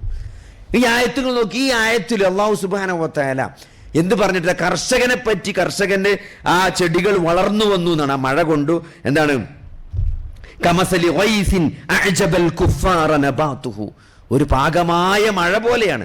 ആ മഴ കർഷകനെ ആശ്ചര്യപ്പെടുത്തി. കാരണം അവൻ്റെ ചെടികളൊക്കെ അങ്ങോട്ട് വളർന്നു, ആ വിത്തുകൾ മുളച്ച് നല്ല ഉഷാറായിട്ട് കായ്ച്ചു വന്നു എന്നാണ്. എന്നിട്ട് വിളവെടുപ്പിനെ പറ്റി പടച്ചോൻ പറയില്ല. സുമ്മ യഹീജു ഫതറാഹു മുസ്ഫറ, അതങ്ങോട്ട് നുരുമ്പിച്ച് നശിച്ച് വൈക്കോലായി എന്നാണ് പറഞ്ഞത്. അതിൻ്റെ വിളവെടുപ്പിനെ പറ്റി പടച്ചോൻ കാപ്പാൻ മുണ്ടിയിട്ടില്ല. അത് സൈലൻ്റാണ്. കാരണം വിളവെടുപ്പ് എന്ന് പറഞ്ഞത് ദുന്യാവിലല്ല, ജീവിതത്തിൻ്റെ വിളവെടുപ്പ് എന്ന് പറഞ്ഞാൽ ആഖിറത്തിലാണ്. ഇവിടെ കൊയ്തതൊന്നും ഇവിടെ കിട്ടുന്ന പടച്ചോ ആർക്കും ഓഫർ നൽകിയിട്ടില്ല അല്ലേ? നിങ്ങൾക്ക് പ്രതിഫലം പൂർത്തിയാക്കി തരുന്ന ഒരു ദിവസം എന്ന് പറഞ്ഞാൽ അത് മരണാനന്തര ദിവസമാണ്. മരണാനന്തര വിചാരണയിലാണ് പ്രതിഫലം പൂർണ്ണമായിട്ട് നൽകപ്പെടുക. ഇവിടുന്ന് ഒരാൾക്കും പ്രതിഫലം പൂർണ്ണമായിട്ട് നൽകപ്പെടൂല. അപ്പൊ അതുകൊണ്ട് അത് പരലോകമാണ്. ആ പ്രതിഫലം 2 രൂപത്തിലാണ്. എന്താണ്? വഫിൽ-ആഖിറതി അദാബുൻ ശദീദുൻ, പരലോകത്ത് കഠിനമായ ശിക്ഷയുണ്ട്. പിന്നെ വമഗ്ഫിറത്തും മിനല്ലാഹി വറിദ്വാൻ, അള്ളാഹുവിൻ്റെ പാപമോചനമുണ്ട്, അള്ളാഹുവിൻ്റെ തൃപ്തി ഉണ്ട്.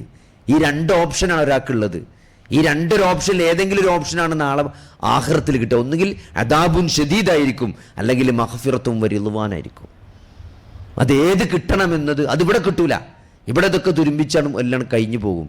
ഇവിടെ ആരും ബാക്കിയാവില്ല. നബി സല്ലല്ലാഹു അലൈഹി വസല്ലമയെ വധിക്കാൻ ശ്രമിച്ചവർ അല്ലേ, അവരിവിടെ ശാശ്വതരായിട്ടില്ല. നബിനോട് പറയണ്ട അവരിവിടെ ശാശ്വതരാവില്ല. നമ്മളെ കൊന്ന് ഈ പ്രത്യയശാസ്ത്രത്തെ എങ്ങനെ അടിച്ചൊതുക്കാൻ ശ്രമിച്ചാലും ഇവിടെ ആരും എന്ത് ചെയ്യാൻ പറ്റില്ല, കാലാകാലം ജീവിക്കാൻ പോണില്ല. ഇത് അള്ളാഹുവിൻ്റെ ഒരു നടപടിക്രമമുണ്ട്. അതുകൊണ്ട് എത്ര വലിയ സമ്പന്നനാണെങ്കിലും, എത്ര വലിയ ദുനിയാവ് നമ്മൾ നേടിയിട്ടുണ്ടെങ്കിലും, എത്ര വലിയ സമ്പത്ത് നമ്മൾ ഉടമപ്പെടുത്തുന്നുണ്ടെങ്കിലും സഹോദരങ്ങൾ, ഇതിനൊക്കെ ചെറിയൊരു ആയുസ്സേ ഉള്ളൂ, ഒരായുസുള്ളൂ. അത് കഴിഞ്ഞത് അനന്തരാവകാശികളിലേക്ക് ഇത് കൈമാറ്റം ചെയ്യപ്പെടും. നമ്മളെല്ലാ സാധനങ്ങളും അനന്തരാവകാശികൾ ഓഹരി വെച്ചെടുക്കും. എന്നിട്ട് നമ്മൾ ഖബറിലേക്ക് എത്തുന്ന ഒരു സ്റ്റേജ് വരാണ്ട് അല്ലേ? അള്ളാഹുവിൻ്റെ റസൂൽ സല്ലല്ലാഹു അലൈഹി വസല്ലമ ഒരു ഖബർസ്ഥാനിലൂടെ ഇങ്ങനെ നടന്നു പോവുകയാണ്. ഖബർസ്ഥാനിൽ നമുക്കറിയാം, നമ്മളെ ഖബർസ്ഥാനിൽ നമുക്ക് നടന്നാൽ നമുക്ക് മനസ്സിലാകും അല്ലേ? ഒരു പുതിയ ഖബർ ഏതാന്ന് ചോദിച്ചാൽ അത് ചൂണ്ടിക്കാണിക്കാൻ നമുക്ക് പറ്റും. കാരണം ഒരു ചുവന്ന മണ്ണും ഒരു നനവുള്ള ഖബറുണ്ടെങ്കിൽ ഇത് വളരെ പുതിയൊരു ഖബറാണെന്ന് നമുക്ക് മനസ്സിലാവും. അത് കണ്ടാൽ മനസ്സിലാവും അല്ലേ? അങ്ങനത്തെ ഒരു പുതിയ മർറ നബിയു സല്ലല്ലാഹു അലൈഹി വസല്ലം അലാ ഖബറിൻ ദുഫിന ഹദീസൻ, വളരെ റീസെന്റ് ആയിട്ട് മറവ് ചെയ്യപ്പെട്ട ഒരു ഖബറിന്റെ അരികിലൂടെ അള്ളാഹുവിൻ്റെ റസൂൽ സല്ലല്ലാഹു അലൈഹി വസല്ലമ നടന്നുപോയി. എന്നിട്ട് അവിടെ റസൂൽ അവിടെ നിന്നു എന്നാണ് അബൂ ഹുറൈറ നമുക്ക് പറഞ്ഞു തരാണ് അല്ലേ? നബി അവിടെ നിന്ന കാര്യങ്ങൾ ആലോചിച്ച് നോക്കി. എത്രയോ വർഷങ്ങൾക്ക് മുമ്പ് ആ ഖബർസ്ഥാനിലൂടെ നടന്നുപോയ പ്രവാചകൻ ആ ഖബറിന്റെ അടുത്ത് നിന്നു. എന്നിട്ട് അബൂ ഹുറൈറ നമുക്ക് പറഞ്ഞു തരാണ്. നബിയെ കാണാത്ത ഒരു സമൂഹത്തിന് താബികളോട് അബൂ ഹുറൈറ പറഞ്ഞു കൊടുക്കാണ്, ഞങ്ങളെ പ്രവാചകന്റെ ഒപ്പം നടക്കുന്നു, ഖബർസ്ഥാനിലൂടെ പോകുന്നു, പുതിയൊരു ഖബറിന്റെ അടുത്ത് എത്തിയപ്പം നബി അവിടെ നിന്നു. എന്നിട്ട് നബി സല്ലല്ലാഹു അലൈഹി വസല്ലമ സഹാബത്തിനോട് ചോദിച്ചു, ഈ ഖബറാളി ഇപ്പോൾ എന്താണ് ആലോചിച്ചുകൊണ്ട് ചിന്തിച്ചു കൊണ്ടിരിക്കുന്നത് നിങ്ങൾക്ക് അറിയാമോ എന്നാണ്. നോക്കി ആലോചിങ്ങൾ, ഒരു ഖബറിൽ കിടക്കുന്ന ഒരാൾ എന്താണ് ഇപ്പൊ ചിന്തിക്കുന്നത് എന്ന് നിങ്ങൾക്ക് അറിയുമോ എന്നാണ്. എന്നിട്ട് നബി സല്ലല്ലാഹു അലൈഹി വസല്ലമ അവരോട് പറയാണ്, നിങ്ങൾക്ക് ബാക്കിയുള്ള നിങ്ങളുടെ ദുനിയാവിൽ, കാരണം ഖബറാളിക്ക് ഇനി ദുനിയാവ് ബാക്കില്ല, ഖബറാളിക്ക് ദുനിയാവ് ബാക്കില്ല, നിങ്ങൾക്ക് ബാക്കിയുള്ള നിങ്ങളുടെ ദുനിയാവിൽ ഏറ്റവും പ്രിയപ്പെട്ടത്, നിങ്ങൾക്ക് ഏറ്റവും പ്രിയപ്പെട്ട അയാൾക്ക് ഏറ്റവും പ്രിയപ്പെട്ടത് 2 റക്അത്ത് സുന്നത്ത് നമസ്കാരമാണ് എന്ന് അയാൾക്ക് മനസ്സിലായിട്ടുണ്ടെന്നാണ്. 2 റക്അത്ത് സുന്നത്ത് നിസ്കരിക്കാൻ എത്ര സമയമാണ് സഹോദരങ്ങൾ? അതിനെന്ത് വിലയാണ് നമ്മൾ ജീവിതത്തിൽ നൽകിയിട്ടുള്ളത് അല്ലേ? പള്ളിക്ക് അങ്ങനെ കയറി വരുമ്പം ഇക്കാമത്ത് കൊടുക്കാൻ ഒരു 1.5-2 മിനിറ്റ് ബാക്കിയുണ്ടെങ്കിൽ വളരെ കൂളായിട്ട് 1-1.5-2 മിനിറ്റ് കൊണ്ട് നമ്മൾ 2 റക്അത്ത് നവാഫിൽ എന്നാണ് അല്ലാഹു റസൂൽ പറഞ്ഞത്, സുന്നത്ത് നിസ്കാരം വളരെ ഫ്രീ ആയിട്ട് നമ്മൾ ഫാത്തിഹ മാത്രം ഓതിയിട്ട് സ്പീഡായിട്ട് നമ്മൾ നിസ്കരിക്കുന്ന 2 റക്അത്ത് സുന്നത്ത് നമസ്കാരമാണ് നിങ്ങളുടെ ബാക്കിയുള്ള ആയുസ്സിൽ ഏറ്റവും വിലപ്പെട്ടതായിട്ട് അയാൾ മനസ്സിലാക്കിയിട്ടുള്ളതെന്നാണ്. പക്ഷെ അയാൾക്ക് എന്തില്ല? അയാൾക്ക് നിസ്കരിക്കാനുള്ള ഓപ്ഷൻ ഇല്ല. അയാൾക്കൊരു സുബ്ഹാനല്ലാഹ് ചെല്ലാൻ, അധികം ചെല്ലാനുള്ള ഓപ്ഷൻ ഇല്ല. അയാൾ ഖബറിൽ ലോക്കാണ്. അയാളുടെ കർമ്മരേഖ സീല് വെച്ച് കിടക്കാണ്. അതിലാകെ എന്തുള്ളൂ?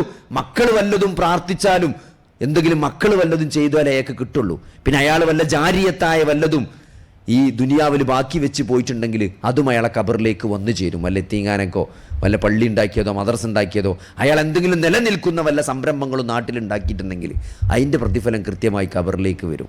അയാളെ മക്കൾ അയാൾക്ക് വേണ്ടി പ്രാർത്ഥിക്കുക എന്തെങ്കിലും ചെയ്താൽ, സൽക്കർമ്മങ്ങൾ ചെയ്താൽ അതും കിട്ടും. അതല്ലാതെ അയാൾക്ക് ഇനി ഒന്നും കിട്ടാനില്ല, ഒന്നും ചെയ്യാനുമില്ല. അങ്ങനെ ലോക്കായിട്ട് നാളെ ഖിയാമത്ത് നാളിനെ പ്രതീക്ഷിച്ച് ഒരു വിചാരണയെ കാത്ത് കെട്ടിക്കിടക്കണ ഖബറിൽ. ആ ഒരു സ്റ്റേജിൽ ലോക്കായി നിൽക്കുന്ന അയാൾ എന്തു മനസ്സിലാക്കി? നിങ്ങൾക്ക് ബാക്കിയുള്ള നിങ്ങളുടെ ദുനിയാവിൽ ഏറ്റവും വിലപ്പെട്ടത് 2 റക്അത്ത് സുന്നത്ത് നമസ്കാരമാണ് എന്ന് റിയലൈസ് ചെയ്യുമ്പം, അത് അബൂ ഹുറൈറ റളിയല്ലാഹു അൻഹു അടക്കമുള്ള സഹാബികൾക്ക് അല്ലാഹുവിന്റെ റസൂൽ പറഞ്ഞു കൊടുക്കുമ്പം, അത് ആ സഹാബത്ത് താബിഈകൾക്കും 1400 വർഷം ഇപ്പുറം നിൽക്കുന്ന നമ്മൾക്കും അത് പറഞ്ഞു തരുമ്പം ഈ ജീവിതത്തിന്റെ ലക്ഷ്യത്തെക്കുറിച്ചാണ് അല്ലാഹുവിന്റെ റസൂൽ നമ്മളെ ഓർമ്മപ്പെടുത്തുന്നത്. അതുകൊണ്ട് എന്തെങ്കിലും ജീവിതം എന്നാലും 3 ദിവസമാണ്, 3 ദിവസം, ഇന്നലെ, ഇന്ന്, നാളെ. നിങ്ങൾ അത്ര മനസ്സിലാക്കിയാൽ മതി.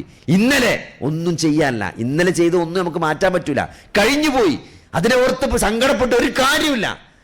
അത് ഇന്നലെയാണ്, അതിന് ഇടപെടാൻ പറ്റൂല, അത് കഴിഞ്ഞു. ഖദ്ദറല്ലാഹ് വമാ ശാഅ ഫഅല. ഒരു വിശ്വാസിയുടെ തീരുമാനം കഴിഞ്ഞു പോയതിനെ കുറിച്ച് ഒരു വിശ്വാസിക്ക് ഒരൊറ്റ നിലപാടുള്ളൂ, ഖദറുല്ലാഹ വമാ ശാഅ ഫഅല. അള്ളാഹു ഉദ്ദേശിച്ചത് അള്ളാഹു നടപ്പിലാക്കി. ഞാൻ അതിനെപ്പറ്റി കുറെ ആലോചിച്ച് സങ്കടപ്പെട്ടൊരു യാതൊരു കാര്യമില്ല, കഴിഞ്ഞുപോയി. നാളെ നമ്മൾ ഉണ്ടാവും യാതൊരു ഉറപ്പില്ല. ഇന്നാണ് എന്തെങ്കിലും ചെയ്യാൻ പറ്റിയത്, എന്തെങ്കിലും നമ്മളെ ഖബറിലേക്ക് വന്നു ചേരാൻ പറ്റിയ എന്തെങ്കിലും കാര്യങ്ങൾ ചെയ്യാൻ പറ്റിയൊരു സമയമാണിന്ന്. അതിലെന്തെങ്കിലും നമുക്ക് ചെയ്യാൻ പറ്റിയാൽ അത് തന്നെയാണ് ജീവിതത്തിന്റെ ലക്ഷ്യമെന്നത്. അത് എങ്ങനെ ജീവിക്കണം? അള്ളാഹുവിന്റെ റസൂലിനെ കുറിച്ച് ആയിഷ റളിയല്ലാഹു അൻഹ പറയണേ, കാന ഖുലുഖുഹു അൽ ഖുർആൻ. നബിയുടെ ജീവിതം, നബിയുടെ സ്വഭാവം എന്നത് വിശുദ്ധ ഖുർആനാണെന്ന് പറയുമ്പം നബി സല്ലല്ലാഹു അലൈഹി വസല്ലമയുടെ ആ ജീവിതം അത് ഖുർആനാണ്.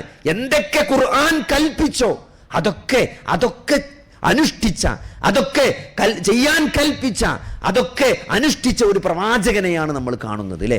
നബിന്റെ നിസ്കാരം എടുത്ത് നോക്കി, നബിന്റെ സ്വതക്ക എടുത്ത് നോക്കി, എല്ലാ കാര്യവും ഒക്കെ ഏറ്റവും ടോപ്പാണ്, അല്ലേ? അത്രയും ദരിദ്രനായ നബി സല്ലല്ലാഹു അലൈഹി വസല്ലമ വീശിയടിക്കുന്ന കാറ്റിനെ പോലെ ദാനധർമ്മങ്ങൾ ചെയ്തു എന്ന് പറയുമ്പം, കിട്ടുന്നതൊക്കെ സ്വതക്ക കൊടുത്തു എന്ന് പറയുമ്പം, ആ പ്രവാചകന്റെ ഔദാര്യത്രയങ്ങൾ നോക്കി, അല്ലേ? ആ പ്രവാചകനെ ഉപദ്രവിച്ചവർക്ക് മാപ്പ് കൊടുത്തു എന്ന് പറഞ്ഞപ്പം ആ പ്രവാചകന്റെ സ്വഭാവം വഇന്നക ലഅലാ ഖുലുഖിൻ അളീം. സൂറത്തു എന്താണ് കലമിൽ അള്ളാഹിനെ കുറിച്ച്, നബിനെ കുറിച്ച് പടച്ചോൻ പറഞ്ഞാണ് എന്ത്? നബിന്റെ സ്വഭാവത്തെക്കുറിച്ച് ഏറ്റവും നല്ല സ്വഭാവത്തിന്റെ ഉടമയാണ് പ്രവാചകരെ താങ്കൾ എന്ന് സർട്ടിഫിക്കറ്റ് കൊടുക്കുകയാണ്. മക്കം ഫത്തഹിന്റെ അന്ന് നബി സല്ലല്ലാഹു അലൈഹി വസല്ലമ സർവ്വസന്നാഹങ്ങളുമായിട്ട് മക്കയിലേക്ക് വരികയാണ്. ആരാണ് മക്കക്കാർ? നബിയെ ദ്രോഹിച്ചവരാണ്, നബിയെ ഉപദ്രവിച്ചവരാണ്, നബിയെ കല്ലെടുത്തെറിഞ്ഞവരാണ്, നബിയെ നമസ്കരിച്ച ഒട്ടകത്തിന്റെ കുടൽമാല പുറത്ത് കഴുത്തിലിട്ടവരാണ്, നബിയെ എല്ലാ തരത്തിൽ കൊല്ലാൻ ശ്രമിച്ചവരാണ്, അല്ലെ? നമുക്കറിയാം ഊരിപ്പിടിച്ച വാളുമായി മുഹമ്മദിന്റെ തലെടുക്കാൻ വേണ്ടി ആളുകൾ നടക്കുമ്പം ആ സൗർ ഗുഹന്റെ ഉള്ളിൽ അബൂബക്കർ സിദ്ദീഖ് റളിയല്ലാഹു അൻഹു പേടിച്ചിരിക്കുന്നതും ലാ തഹ്സൻ ഇന്നല്ലാഹ മഅനാ എന്ന സൂറത്ത് ആയത്തിറങ്ങിയതൊക്കെ നമ്മൾ വിശുദ്ധ ഖുർആനിൽ വായിച്ചതാണ്. അങ്ങനെ നബി സല്ലല്ലാഹു അലൈഹി വസല്ലമയെ ഉപദ്രവിച്ച ആ ആളുകൾക്ക്, സ്വന്തം നാട്ടിൽ നിന്ന് പുറത്താക്കിയവർക്ക് നബി സല്ലല്ലാഹു അലൈഹി വസല്ലമ സർവ്വസന്നാഹങ്ങളുമായിട്ട് എല്ലാത്തിനും കഴിവുണ്ടായി. ഒന്നാജ്ഞാപിച്ചാൽ അത് ചെയ്യാനുള്ള സർവ്വസന്നാഹങ്ങൾ ഉണ്ടായിട്ട് അള്ളാഹുവിന്റെ റസൂൽ എന്താണ്? ഇന്ന് പ്രതികാരമില്ല എന്നാണ് മക്കക്കാരോട് പറഞ്ഞാൽ, ഇന്ന് നിങ്ങൾക്ക് മാപ്പ് തന്നിരിക്കുന്നു എന്നാണ്. ആർക്ക് കൊടുക്കാൻ പറ്റും സഹോദരങ്ങളെ? ഉപദ്രവിച്ചവരോട്, കല്ലെറിഞ്ഞവരോട്, പരിഹസിച്ചവരോട്, കൊല്ലാൻ ശ്രമിച്ചവരോട് അവർക്ക് മുഴുവൻ മാപ്പ് നൽകിയേക്കാണ്, അല്ലെ? സൂറത്ത് യൂസുഫ് അവതരിച്ചപ്പോഴാണ് നബി സല്ലല്ലാഹു അലൈഹി വസല്ലമയ്ക്ക് ഏറ്റവും ഇടങ്ങേറുണ്ടായപ്പോഴാണ് സൂറത്ത് യൂസുഫ് അവതരിച്ചത്. സൂറത്ത് യൂസുഫ് നബി സല്ലല്ലാഹു അലൈഹി വസല്ലം അവതരിച്ച കാലഘട്ടം എടുത്ത് പരിശോധിച്ചാൽ മതി. ഖദീജ ബീവിയുടെ വഫാത്ത് സംഭവിച്ച കാലത്താണ്. അബൂ താലിബ് മരണപ്പെട്ടപ്പോഴാണ്, അല്ലെ? 42 വർഷം നബിയുടെ താങ്ങായി തണലായി നിന്ന അബൂ താലിബ് മുസ്ലിം അല്ലാതെ മരിച്ചു പോവുകയാണ്. നിങ്ങൾ ആലോചിക്കണം, 42 വർഷം ആ പ്രവാചകനെ സംരക്ഷിച്ച മനുഷ്യൻ, പ്രവാചകന്റെ ബന്ധു, മൂത്താപ്പ മുസ്ലിം അല്ലാതെ മരിച്ചു പോവുക. നബി കൈഴും നോക്കി ലാ ഇലാഹ ഇല്ലല്ലാഹ് പറയാൻ വേണ്ടിയിട്ട്, പക്ഷെ പറഞ്ഞില്ല. അബൂലഹബിന്റെ മുഖത്തേക്ക് നോക്കും, നബിന്റെ മുഖത്തേക്ക് നോക്കും, പിന്നെ നോക്കും. അവസാനം ലാ ഇലാഹ ഇല്ലല്ലാഹ് പറയാതെ ഫീ മില്ലത്തി അബ്ദുൽ മുത്തലിബ് എന്ന് പറഞ്ഞിട്ടാണ് അബൂ താലിബ് മരിച്ചു പോകുന്നത്. നബിക്ക് വല്ലാത്ത സങ്കടം ഉണ്ടായി, നബിക്ക് വല്ലാത്ത വിഷമുണ്ടായി. ആയത്തിറങ്ങി, അള്ളാഹു ആയത്തിറക്കി, ഇന്നക ലാ തഹ്ദി മൻ അഹ്ബബ്ത. പ്രവാചകരെ, താങ്കൾ ഇഷ്ടപ്പെട്ട ആളുകളെ ഹിദായത്തിലാക്കാൻ താങ്കൾക്ക് കഴിയുകയില്ല എന്നാണ്. നിങ്ങൾ വിചാരിച്ച ഒരാളെ മുസ്ലിമാക്കാൻ പറ്റൂല എന്ന് പച്ചക്ക് പടച്ചോൻ പറഞ്ഞു നബിനോട്. അബൂ താലിബിനെ മുസ്ലിമാക്കാൻ നബിക്ക് പറ്റിയില്ല. സങ്കടമാണ്. 42 വർഷമാണ്, 1-2 വർഷമല്ല. വാപ്പല്ലാത്ത ഉമ്മല്ലാത്തൊരു കുട്ടിനെ പിതാമഹന്റെ അടുത്ത് ഏറ്റെടുത്തിട്ട് 42 വർഷം നബിയുടെ തണലായി നിന്ന മനുഷ്യൻ മുസ്ലിം അല്ലാതെ മരിച്ചുപോയി. ഖദീജ ബീവി മരിച്ചുപോയി, മക്കയിൽ നിന്ന് പുറത്താക്കപ്പെട്ടു, അല്ലേ? അവിടെ നിന്ന് ബഹിഷ്കരിക്കപ്പെട്ടു, മലഞ്ചെരുവിൽ ജീവിക്കേണ്ടി വന്നു. അവസാനം ത്വായിഫിലേക്ക് പോയി. അഭയം കിട്ടുമോ നോക്കാൻ വേണ്ടി അവിടെ തെരുവ് കുട്ടികൾ കല്ലെറിഞ്ഞ് മുറിയായി നബി പ്രയാസപ്പെട്ടു, സങ്കടപ്പെട്ടു. സൂറത്ത് യൂസുഫാണ് അവതരിപ്പിച്ചത്. നബി സല്ലല്ലാഹു അലൈഹി വസല്ലമയെ ആശ്വസിപ്പിച്ചുകൊണ്ട് സൂറത്ത് യൂസുഫ് ഇറങ്ങി. എന്താ ആശ്വാസം? പ്രവാചകരെ, താങ്കളെ പുറത്താക്കുന്നത് ആരാണ്? താങ്കളുടെ കുടുംബക്കാരാണ്, നാട്ടുകാരാണ്. അതുകൊണ്ട് നബിക്ക് വിഷമുണ്ട് സ്വാഭാവികമായിട്ടും. നബി ഏറെ സ്നേഹിച്ച കുടുംബക്കാരും നാട്ടുകാരും പുറത്താക്കുമ്പോൾ വിഷമം ഒന്നുകൂടി കൂടും അല്ലേ? എന്നാൽ യൂസുഫ് എന്നൊരു പ്രവാചകൻ നേരത്തെ കഴിഞ്ഞു പോയിട്ടുണ്ട്. അദ്ദേഹത്തെ കൊല്ലാൻ ശ്രമിച്ചത് സഹോദരങ്ങളാണ്. രക്തത്തിൽ പിറന്ന സഹോദരങ്ങൾ കൊല്ലാൻ ശ്രമിച്ച ഒരു പ്രവാചകന്റെ കഥ പറഞ്ഞു കൊടുക്കാണ് നബിക്ക് അല്ലാഹു സുബ്ഹാനഹു വ തആല. അതുകൊണ്ട് വിഷമിക്കണ്ട, യൂസുഫിനെ അല്ലാഹു രക്ഷിച്ചിട്ടുണ്ട് അല്ലേ? താങ്കളെ മക്കയിൽ നിന്നാണ് പുറത്താക്കാൻ ശ്രമിക്കുന്നത്, യൂസുഫിനെ കിണറ്റിലാണ് കൊണ്ടുപോയിട്ടിട്ടത്. അവിടുന്ന് അടിമച്ചന്തയിലാണ് വിൽക്കപ്പെട്ടത്. നിങ്ങൾ ആലോചിച്ച് നോക്കി, അടിമച്ചന്തയിൽ വിൽക്കപ്പെട്ട സഹോദരങ്ങൾ കിണറ്റിലെറിഞ്ഞ് കൊല്ലാൻ ശ്രമിച്ച ഒരു പ്രവാചകനെ അല്ലാഹു കിണറ്റിൽ നിന്ന് രക്ഷപ്പെടുത്തിയ ഒരു കഥ നബിക്ക് പറഞ്ഞു കൊടുക്കാണ്. വിഷമിക്കണ്ട നബിയെ, നിങ്ങളെ നാട്ടുകാരല്ലേ കൊല്ലാൻ നോക്കിയത്, നമ്മുടെ സഹോദരങ്ങൾ കൊല്ലാൻ നോക്കിയ ഒരു പ്രവാചകൻ ചരിത്രത്തിൽ കഴിഞ്ഞു പോയിട്ടുണ്ട്.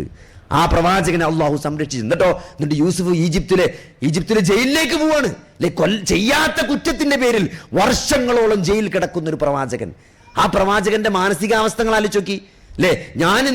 ഞാൻ MDM-നെതിരെ സംസാരിക്കുന്ന, ലഹരിക്കെതിരെ ക്യാമ്പയിൻ നടത്തുന്ന എൻ്റെ വീട്ടിൽ നിന്ന് MDM കിട്ടി എന്ന് പറഞ്ഞിട്ട് എന്നെ അറസ്റ്റ് ചെയ്ത് ജയിലിലിട്ടാൽ അത് സോഷ്യൽ മീഡിയയിൽ ഇങ്ങനെ ന്യൂസ് ആയിട്ട് വന്ന് പോസ്റ്റും ഇതൊക്കെ എന്താണ് പറയാ, ആളുകൾ എന്നെ പരിഹസിക്കും. എനിക്ക് എത്ര വിഷമമുണ്ടാവും. കള്ളക്കേസിൽ കുടുക്കി ഞാൻ എന്തിനെതിരെയാണോ സംസാരിക്കുന്നത് അതിലെന്നെ കുടുക്കിയിട്ട് എന്നെ ജയിലിലിട്ടാലുള്ള എൻ്റെ മാനസികാവസ്ഥ എന്തേക്കാരം?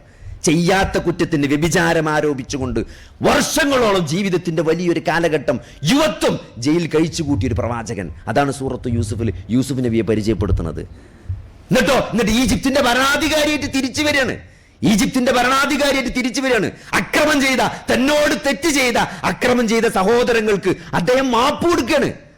അതേപോലെയാണ് നബി സല്ലല്ലാഹു അലൈഹി വസല്ലമയുടെ ജീവിതം. നബിനെ ആശ്വസിപ്പിച്ചുകൊണ്ട് ഇറങ്ങിയ സൂറത്ത് യൂസുഫ് നബിക്ക് എന്താണോ സംഭവിച്ചത് അതിന്റെ വേറൊരു കോപ്പിയാണ് നബി സല്ലല്ലാഹു അലൈഹി വസല്ലമക്ക് സംഭവിച്ചത് അല്ലേ? നാട്ടുകാർ അദ്ദേഹത്തെ കൊല്ലാൻ ശ്രമിച്ചു, നാട്ടുകാർ അപഹസിച്ചു, നാട്ടുകാർ പുറത്താക്കാൻ നോക്കി. എന്നിട്ടോ ആ നാട്ടുകാർക്ക് മാപ്പ് കൊടുക്കുന്ന, ആ നാട്ടുകാർ അധികാരം മുഴുവനും തിരിച്ചു കിട്ടി ആ നാട്ടിലേക്ക് തിരിച്ചു വന്ന് ആ നാട്ടുകാർക്ക് മുഴുവനും മാപ്പ് കൊടുക്കുന്ന ഒരു വലിയ പ്രവാചകനെയാണ് അല്ലാഹു സുബ്ഹാനഹു വ തആല നമുക്ക് എന്ത് ചെയ്തത്, നമുക്ക് മാതൃകയാക്കി തന്നിട്ടുള്ളത്. അപ്പൊ അതുകൊണ്ട് ഈ ദീൻ എന്നുള്ളത് സഹോദരങ്ങളെ, ഇവിടെ യാതൊരു ഇരുട്ടില്ല, യാതൊരു അവ്യക്തതയുമില്ല. ഏറ്റവും നല്ല ക്ലാരിറ്റിയുള്ള മതമാണ്. എങ്ങനെയാണ് ഒരു മുസ്ലിം ജീവിക്കേണ്ടത് എന്നതിന് ആ പ്രവാചകന്റെ 23 വർഷത്തെ സംഭവ ബഹുലമായ ജീവിതം അല്ലെ? ജീവിതത്തിൽ ചെറിയ ഇടങ്ങേറ് വരുമ്പോൾ നമ്മൾ നബിനെ ആലോചിച്ചാൽ മതി അല്ലെ? അഞ്ചോ ആറോ കുട്ടികളെ ജീവിച്ചിരിക്കുമ്പോൾ മറവ് ചെയ്ത ഒരു മാപ്പയെ കുറിച്ച് നിങ്ങൾ ചിന്തിച്ചിട്ടുണ്ടോ? ഒരാളുടെ ജീവിതത്തിൽ ഏറ്റവും വലിയ വിഷമം എന്ന് പറഞ്ഞാൽ നമ്മൾ ജീവിച്ചിരിക്കുമ്പം നമ്മുടെ മക്കളെ മയ്യത്ത് ഇറക്കിക്കേണ്ടി വരാ, നമ്മളെ മകന്റെ അല്ലെങ്കിൽ മകളുടെ മയ്യത്ത് നമ്മൾ നിസ്കരിക്കേണ്ട ഒരു അവസ്ഥ എന്ന് പറഞ്ഞാൽ അത് വല്ലാത്ത സങ്കടകരമായ അവസ്ഥയാണ്. അതിന് വലിയ പ്രതിഫലമാണ് പഠിച്ചു തന്നിട്ടുള്ളത് അല്ലേ? ഒരു കുട്ടി ഒരു ഇഷ്ടപ്പെട്ട ഒരു കരളിന്റെ കഷ്ണം നമ്മളിൽ നിന്ന് വേർപ്പെട്ടിട്ട് നമ്മൾ അതിൽ ക്ഷമിച്ചാൽ, അള്ളാഹുവിന് നന്ദി കാണിച്ചാൽ അള്ളാഹു സ്വർഗത്തിൽ വീട് തരുമെന്നാണ്. അത്രയും വലിയ പ്രതിഫലമാണ്. അതിനെക്കുറിച്ച് ഗ്രന്ഥം എഴുതാൻ വേണ്ടിയിട്ട് ഒരു താബിയായ പണ്ഡിതൻ അതിനെക്കുറിച്ച്, അതായത് ജീവിച്ചിരിക്കുമ്പോൾ മക്കൾ മരിച്ചാൽ കിട്ടാൻ പോകുന്ന പ്രതിഫലത്തെ കുറിച്ച് അദ്ദേഹം ഒരു കിതാബ് എഴുതാണ്. കിതാബ് മുകളിൽ എഴുതി കഴിഞ്ഞിട്ട് അദ്ദേഹം അവസാനം പറയാണ്, എൻ്റെ ഒരു കുട്ടി പോലും, എത്ര കുട്ടികൾ നോക്കി, എൻ്റെ ഒരു കുട്ടി പോലും മരിച്ചില്ലല്ലോ എന്നുള്ളത്. അത്രയും പ്രതിഫലമാണ് അതിൽ ക്ഷമിക്കുന്ന രക്ഷാകർത്താവിന് അള്ളാഹു പരലോകത്ത് നൽകാൻ പോണ പ്രതിഫലം എന്ന് പറഞ്ഞത്. അപ്പൊ അതുകൊണ്ട് ഇതിലൊന്നും ഒരു നഷ്ടമല്ല സഹോദരങ്ങളെ. ഈ ജീവിതത്തിൽ എന്തൊക്കെ നമുക്ക് പ്രയാസമായിട്ട് ഫീൽ ചെയ്യുന്നുണ്ടോ അതിനൊക്കെ പടച്ചോ നാളെ പ്രതിഫലം നൽകും. ഇതൊന്നും ഒരു വിശ്വാസിയെ സംബന്ധിച്ചിടത്തോളം ഇതൊന്നും എന്താവൂല, ഒരു നഷ്ടമാകൂല. അപ്പൊ അതുകൊണ്ട് അത്രയും ജീവിതത്തെക്കുറിച്ച് നബി സല്ലല്ലാഹു അലൈഹി വസല്ലം 5-6 ആൺകുട്ടികൾ നബിയും ജീവിച്ചിരിക്കെ മരിച്ചിട്ടുണ്ട്. 5-6 ആൺകുട്ടികളെ മറവ് ചെയ്ത ഒരു പ്രവാചകൻ. ജനങ്ങൾ പരിഹസിക്കാണ്, വാലറ്റവൻ, മുഹമ്മദിന്റെ ആൺകുട്ടികൾ മുഴുവൻ മരിച്ചുപോയി, അവൻ വാലറ്റവനാണ് എന്ന് പറഞ്ഞ് ജനങ്ങൾ പരിഹസിക്കുക. എത്ര വിഷമമുണ്ടാവും. 5-6 കുട്ടികൾ മരിച്ചു എന്ന് മാത്രമല്ല, ജനങ്ങൾ പരിഹസിക്കുക, വാലറ്റവൻ എന്നിട്ട് അള്ളാഹു ആയത്തിറക്കി സമാധാനിപ്പിച്ചു. ഇന്നാ അഅ്തൈനാകൽ കൗസർ ഫസല്ലി ലിറബ്ബിക വൻഹർ ഇന്ന ശാനിഅക ഹുവൽ അബ്തർ. പ്രവാചകരെ, അവരല്ല താങ്കൾ അല്ല വാലറ്റവൻ, അവരാണ് വാലറ്റവർ. കാരണം ഇന്ന് ആരാണ് സഹോദരങ്ങളെ അബൂജഹലിനെ ആരാ ഓർക്കണ്, ഉത്ബൻ ആരാണ് ഓർക്കണ്, ഷൈബൻ ആരാണ് ഓർക്കണ്, അബൂലഹബിൻ ആരാ ഓർക്കണ് അല്ലേ? ആരും ഓർക്കുന്നില്ല. പക്ഷേ അള്ളാഹുവിന്റെ റസൂല് 200 കോടി ഫോളോവേഴ്സ് ഉണ്ടായിട്ട് അള്ളാഹുവിന്റെ റസൂലിന്റെ വ്യക്തിത്വം അജയ്യമായി ലോകാവസാനം വരെ നിലനിൽക്കും. മുഹമ്മദുർ റസൂലുള്ളാഹ് എന്നത് അത് കേവലം ഒരു വാക്കല്ല, അതൊരു ജീവിതത്തിന്റെ നിലപാടാണ്. ആളുകൾ ഹൃദയങ്ങളിൽ ഏറ്റെടുത്തതാണ്. ജീവിതം കൊണ്ട് ഫോളോ ചെയ്യുന്ന അത്രയും ഫോളോവേഴ്സിനെ അത്രയും വലിയൊരു നേതാവാക്കി അള്ളാഹു മുഹമ്മദ് നബി സല്ലല്ലാഹു അലൈഹി വസല്ലമയെ മാറ്റി എന്നുള്ളത് അത് നബിക്ക് അള്ളാഹു കൊടുത്ത അംഗീകാരമാണ് അല്ലേ. അപ്പൊ അതുകൊണ്ട് സഹോദരങ്ങളെ, നമ്മുടെ ജീവിതത്തിൽ നമുക്ക് നല്ല ക്ലാരിറ്റി ഉണ്ട്. ഇസ്ലാമിന്റെ ഏതൊരു കാര്യവും നമ്മൾ കൃത്യമായിട്ട് ഇന്നൽ ഹലാല ബയ്യിനും ഇന്നൽ ഹറാമ ബയ്യിനും കൃത്യമായിട്ട് ഹദീസാണ്. ഹലാല് വ്യക്തമാണ്, ഹറാമും വ്യക്തമാണ്. ഒരു ക്ലാരിറ്റി കുറവില്ല. എന്താണ് ഹറാം എന്ന് നബി സ്വല്ലല്ലാഹു അലൈഹി വസല്ലം പഠിപ്പിച്ചിട്ടുണ്ട്, എന്താണ് ഹലാൽ എന്ന് പഠിപ്പിച്ചിട്ടുണ്ട്. പക്ഷേ അതിന്റെ രണ്ടിന്റെ അടിയിൽ കുറച്ച് സംശയമുള്ള കാര്യങ്ങളുണ്ട്. സത്യമാണ്. ഹറാമാണോ ഹലാലാണോ എന്ന് വ്യക്തമല്ലാത്ത ക്ലാരിറ്റി കുറവുള്ള ചില ഏരിയകളുണ്ട്, ഇല്ല എന്നല്ല. അതുകൊണ്ട് ഒരു വിശ്വാസിയുടെ നിലപാട് എന്തേക്കാരം ആ ക്ലാരിറ്റി ഇല്ലാത്തതിലേക്ക് പോകൂല എന്നുള്ളതാണ്. ഹറാമാണ്, സംശയമുണ്ടോ? പോകൂല. എന്തിനാ സംശയമുള്ള, എന്തിനെടുക്കണം? കാരണം നമ്മുടെ പരലോകത്തിൽ നമ്മൾ എന്തിന് റിസ്ക് എടുക്കണം? ഒരു തിരിച്ചുവരവ് സാധ്യമല്ല, ഒരു സേവ് എക്സാം ഇല്ല, രണ്ടാമത് പരീക്ഷ എഴുതാൻ പറ്റൂല അല്ലേ. രണ്ടാമത് പരീക്ഷ ചെയ്താൽ ഒരു ഓപ്ഷൻ അല്ല. ഭൂമിയിലേക്ക് തിരിച്ചു വന്ന് ഞാൻ സ്വതക്ക കൊടുക്കാം, ഞാൻ നന്നായി ജീവിക്കാം എന്ന് പറയാനുള്ള ഒരു ഓപ്ഷൻ നാളല്ലാത്തത് കൊണ്ട് നമ്മൾ എന്തിന് സഹോദരങ്ങളെ റിസ്ക് എടുക്കണം? അതുകൊണ്ട് ഈ ദുനിയാവെന്ന് പറഞ്ഞത് അത് വലിയ പരീക്ഷണം തന്നെയാണ്. ഈ ദുനിയാവ് കൃത്യമായി ജീവിതത്തിന്റെ ലക്ഷ്യം മനസ്സിലാക്കിക്കൊണ്ട് ഓരോ സെക്കൻഡും നമുക്ക് എല്ലാത്തിനും രണ്ട് ഓപ്ഷനേ ഉള്ളൂ അല്ലേ. നമ്മൾ സംസാരിക്കുകയാണെങ്കിൽ, നമ്മൾ വാ തുറക്കുകയാണെങ്കിൽ, നമ്മൾ എഴുതാണെങ്കിൽ, നമ്മൾ ഗൂഗിൾ പേയിൽ നമ്മൾ പ്രസ് ചെയ്യുകയാണെങ്കിൽ, നമ്മൾ അതിൻ്റെ പാസ്വേഡ് അടിക്കുമ്പോഴും സഹോദരങ്ങളെല്ലാം ഒന്നുകിൽ നമുക്ക് നാളെ പരലോകത്ത് അത് അനുകൂലമായി വരും, അല്ലെങ്കിൽ അത് പ്രതികൂലമായിട്ട് വരും. അത് എന്താകണമെന്ന് നമ്മളാണ് തീരുമാനിക്കേണ്ടത് അല്ലേ. ഞാനിപ്പോ പേ ചെയ്യുന്ന ഈ പൈസ അല്ലേ, അത് ഹറാം കാണാനാണോ പേ ചെയ്യുന്നത്? അത് ഹറാമായിട്ടുള്ളൊരു ഇൻവെസ്റ്റ്മെന്റിലേക്കാണോ പോണത് അല്ലേ? അങ്ങനെയാണെങ്കിൽ സഹോദരങ്ങളെ, അത് നാളെ വിചാരണയിൽ തടസ്സമായിട്ട് വരും. ഞാൻ എൻ്റെ ജോലി തിരക്ക് കാരണം നമസ്കാരം നഷ്ടപ്പെടുന്ന ഒരവസ്ഥ ഉണ്ടോ? 5 നേരത്തെ നിസ്കാരം എന്ന് പറഞ്ഞാൽ ഒരു മുസ്ലിമിനെ സംബന്ധിച്ചിടത്തോളം കോംപ്രമൈസ് ചെയ്യാൻ പാടില്ലാത്തൊരു സാധനമാണ്. യുദ്ധത്തിന്റെ സന്ദർഭത്തിൽ പോലും നമസ്കാരം മാറ്റിവെക്കാൻ അനുവദിച്ചിട്ടില്ല. അങ്ങനെ ആലോചിച്ച് നോക്കി, അത്ര ഗൗരവമുള്ള വിഷയമാണ് അല്ലേ. അത്ര നിസ്കാരം, യുദ്ധത്തിൽ നമസ്കരിക്കേണ്ട രൂപം പോലും ഇസ്ലാമിലുണ്ട്. നിങ്ങൾ ആലോചിച്ച് നോക്കി, ജീവൻ മരണ പോരാട്ടത്തിൽ എന്തിനാണ് യുദ്ധം ചെയ്യുന്നത്? അള്ളാഹുവിന്റെ കെലിമത്ത് ഉന്നതമായി നിൽക്കാനാണ് നമ്മൾ യുദ്ധം ചെയ്യുന്നത്. ഒരു വിശ്വാസി ജിഹാദിൽ ഏർപ്പെടുന്ന യുദ്ധം ചെയ്യേണ്ട അവസ്ഥ എപ്പോഴാണ്? അത് അള്ളാഹ്ക്ക് വേണ്ടിയാണ്. ഒരാൾ യുദ്ധത്തിന് പോകുക എന്ന് പറഞ്ഞാൽ തന്നെ സ്വർഗ്ഗമാണ്. കാരണം എന്താ? കാരണം ജീവൻ കൊടുക്കാൻ തയ്യാറാണ് എന്ന പ്രഖ്യാപനമാണ് ജിഹാദിന് പോകുന്നത്. ആ യുദ്ധം ചെയ്യുമ്പോൾ പോലും നമസ്കാരത്തിന് ഒഴിവില്ല, ഇളവില്ല എന്ന് പറയും, അല്ലെങ്കിൽ നമസ്കാരം നമ്മൾ എക്സ്ക്യൂസ് ഒഴിവാക്കാൻ പറ്റില്ല എന്ന് പറയുമ്പം നമസ്കാരത്തിന്റെ ഗൗരവം എത്രയാണ്? അപ്പൊ അതുകൊണ്ട് സഹോദരങ്ങളെ, അങ്ങോട്ടോ ആക്കാൻ ചില സന്ദർഭങ്ങൾ ഇസ്ലാം അനുവദിച്ചിട്ടുണ്ടെന്നല്ലാതെ നിസ്കാരം ഒഴിവാക്കാൻ ഒരു സാഹചര്യവും എന്തില്ല, ഒരു അനുവാദവും ഇസ്ലാമിലില്ല. നിങ്ങൾക്ക് ബുദ്ധിയുണ്ടോ, ബോധമുണ്ടോ, നിസ്കരിച്ചിരിക്കണം. ബുദ്ധിയുണ്ടോ, ബോധമുണ്ടോ, നിസ്കരിച്ചിരിക്കണം. അത് നിൽക്കാൻ പറ്റില്ലെങ്കിൽ അങ്ങനെ ഒരു അവസ്ഥ കിടന്നിട്ട് മൂത്രത്തിനും എല്ലാം ഓട്ടിക്കൂടി ട്യൂബ് ഇട്ടിട്ട് എല്ലാ ഇലക്ട്രോണിക് ഗാഡ്ജറ്റുകളുടെയും സൗണ്ടിന്റെ അടിയിൽ കിടന്നിട്ടാണ് നിങ്ങൾ ബോധത്തോടെ കിടക്കുന്നതെങ്കിൽ നിങ്ങൾക്ക് നമസ്കാരം നിർബന്ധമാണ്. ചില പേഷ്യൻസ് ചോദിക്കുമ്പോൾ അത്ഭുതപ്പെട്ടു പോകും. എല്ലാ ട്യൂബ് ഇട്ടിട്ട് ബോധം ഉണ്ടെങ്കിൽ ചോദിക്കും, എന്തിന് ഒരു വാപ്പ ചോദിച്ചെന്തറിയോ, ഒരു ക്ലോക്ക് ഞാൻ കാണുന്നിടത്ത് വെച്ച് തരുമെന്നാ ചോദിച്ചത്. ഇവർക്ക് ആകെ അറിയേണ്ട സമയം ICU ഇങ്ങനെ ഒരാഴ്ച 2 ആഴ്ച ഒരു ബെഡിൽ ഇങ്ങനെ മലന്ന് കിടക്കുമ്പോൾ അതിന്റെ അപ്പുറത്ത് എന്ത് ജീവിതം ഉള്ളത്? രാവിലായോ വൈകുന്നേരമായോ ഫുള്ളി മോണിറ്ററിന്റെ സൗണ്ടിൽ അയാൾക്ക് ആകെ അറിയേണ്ട എന്താരോ, ഒരു വലിയ ക്ലോക്ക് അവിടെ വെച്ചിരുന്നത് സമയം അറിഞ്ഞ് നിസ്കരിച്ചാൻ വേണ്ടി മാത്രം. അതാണ് ഒരു വിശ്വാസിയെ സംബന്ധിച്ചിടത്തോളം ഒരു ജീവിതത്തിലെ നിലപാട്. 5 നേരത്തെ നിസ്കാരം നഷ്ടപ്പെടാതിരിക്കുക എന്നുള്ളത് അത് ജീവിതത്തിന്റെ ലക്ഷ്യം തന്നെയാണ്.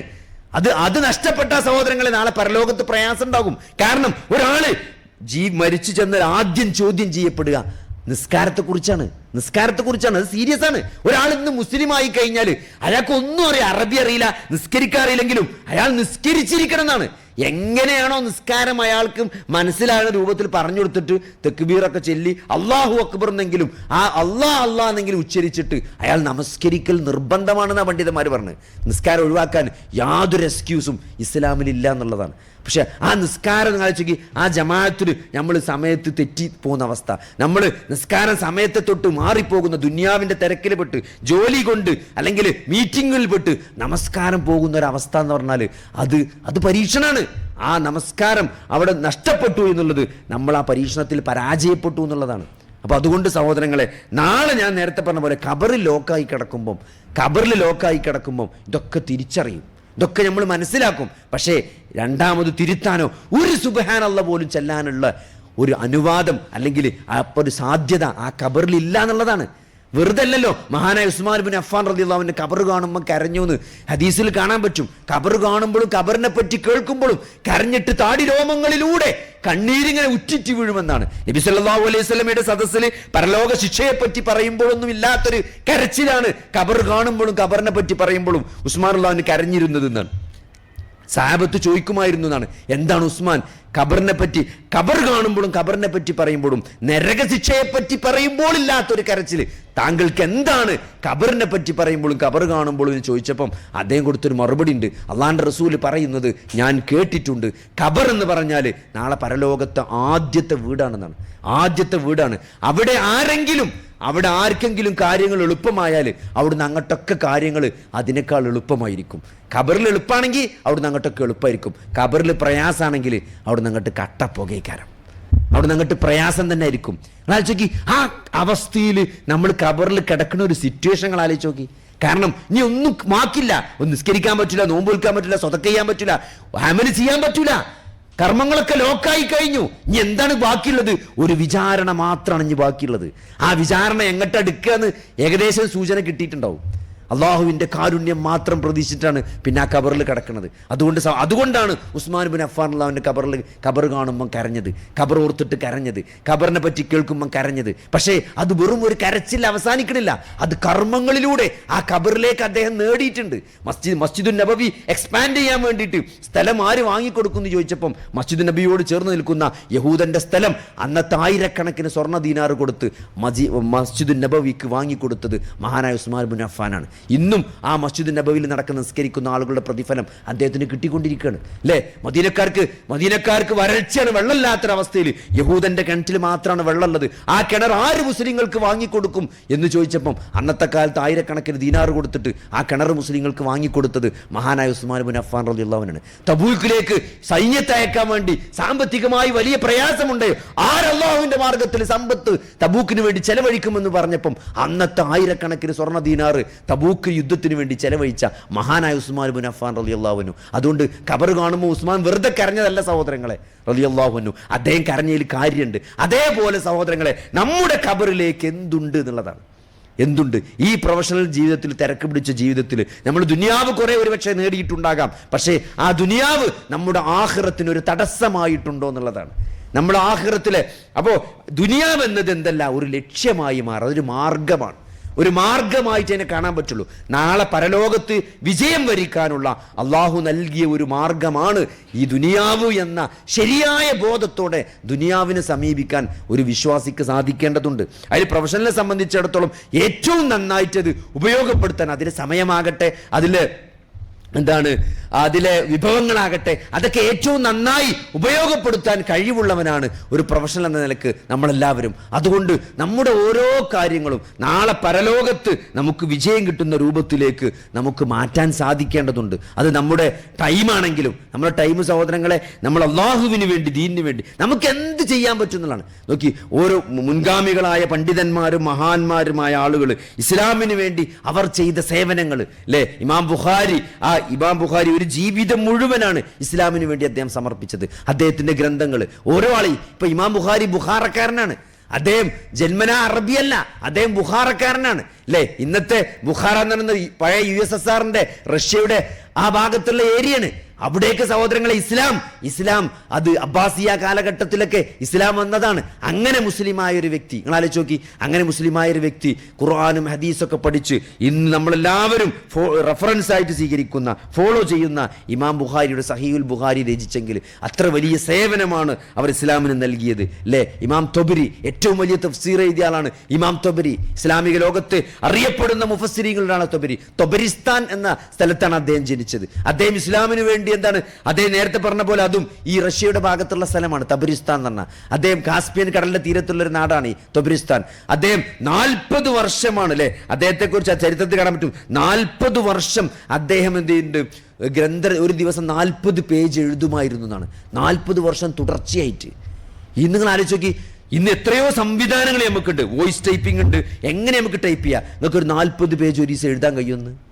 40 വർഷം തുടർച്ചയായിട്ട് ഒരു ദിവസം 40 പേജ് എഴുതിയ വ്യക്തിയാണ്. അന്ന് എഴുത്ത് അത്രയും ബുദ്ധിമുട്ടായ കാലത്ത് മഷീൽ മുക്കി തൂവല് കൊണ്ട് തോലുമ്പലും എലമ്പലും എഴുതിയ ഒരു കാലത്ത് 40 പേജ് എഴുതിയ മഹാപണ്ഡിതനാണ് ഇമാം തൊബരി റഹ്മത്തുള്ളാഹി അല്ലേ. അതുകൊണ്ട് സഹോദരങ്ങളെ, അവരൊക്കെ ബാക്കി വെച്ച ഒരു പൈതൃകമുണ്ട്, ഇസ്ലാമിന് ലിഗസി ഉണ്ട് അല്ലേ. അവരൊക്കെ ഇമാം നവവിയുടെ റിയാദുസ് സ്വാലിഹീൻ എന്ന ഗ്രന്ഥം, അതിന്റെ മുഖദ്ദിമയിൽ ഇമാം നവവി പറയുന്നുണ്ട് എന്തിനാണ് ആ ഷെയ്ഖ് ഇമാം നവവി റിയാദുസ് സ്വാലിഹീൻ എഴുതിയെന്ന് പറയുന്നത്. എന്തിനാ എഴുതിയത്? അതായത് ഹദീസ് ലോകത്ത് ചെതറിക്കിടക്കുന്ന ചെറിയ ചെറിയ ജനങ്ങൾക്ക് അമല് ചെയ്യാൻ പാകപ്പെട്ട ഹദീസുകൾ, അത് അവിടെ ഇവിടെ ചെതറിക്കിടക്കാണ്. അതിനെ ഒരു ഗ്രന്ഥത്തിലാക്കിയത് എന്തിനാ ചോദിച്ചാൽ, അത് ജനങ്ങൾ വായിക്കുകയും ജനങ്ങൾ അത് കർമ്മങ്ങളാക്കി മാറ്റുകയും ചെയ്താൽ എനിക്കതിന് പ്രതിഫലം കിട്ടുമല്ലോ എന്ന നിയ്യത്ത് കൊണ്ടാണ് അദ്ദേഹം ആ കിതാബ് എഴുതിയതെന്നാണ്. നിങ്ങൾ ആലോചിച്ച് നോക്കി, ഇന്ന് ലോകത്തിൽ എല്ലാ ഭാഷയിലും റിയാദുസ് സ്വാലിഹീൻ അവൈലബിൾ ആണ്. നിങ്ങളൊരു ബുക്ക് സ്റ്റാളിൽ ചെന്നിട്ട് റിയാദുസ് സ്വാലിഹീൻ ആണെന്ന് പറഞ്ഞാൽ നിങ്ങളോട് തിരിച്ചു ചോദിക്കും ആരുടെ റിയാദുസ് സ്വാലിഹീൻ. കാരണം അത്രയും ട്രാൻസ്ലേഷൻ 1, 2 എന്നല്ല, ഒരു കൊച്ചു മലയാളത്തിൽ പോലും 4, 5 ട്രാൻസ്ലേഷൻ റിയാദുസ് സ്വാലിഹീൻ ഉണ്ട്. ഈ ചെറിയൊരു ഭാഷ മലയാളം എന്ന് പറഞ്ഞാൽ വളരെ ലോകത്തിൻ്റെ ഒരു മൂലൊക്കെ കുറച്ചാളുകൾ സംസാരിക്കുന്ന ഭാഷയാണ് മലയാളം. ആ മലയാളത്തിൽ പോലും അത്രയധികം ട്രാൻസ്ലേഷൻ ഉണ്ട് റിയാദുസ് സ്വാലിഹീൻ്റെ. ലോകത്ത് എല്ലാ ഭാഷകളും റിയാദുസ് സ്വാലിഹീൻ അവൈലബിൾ ആണ്.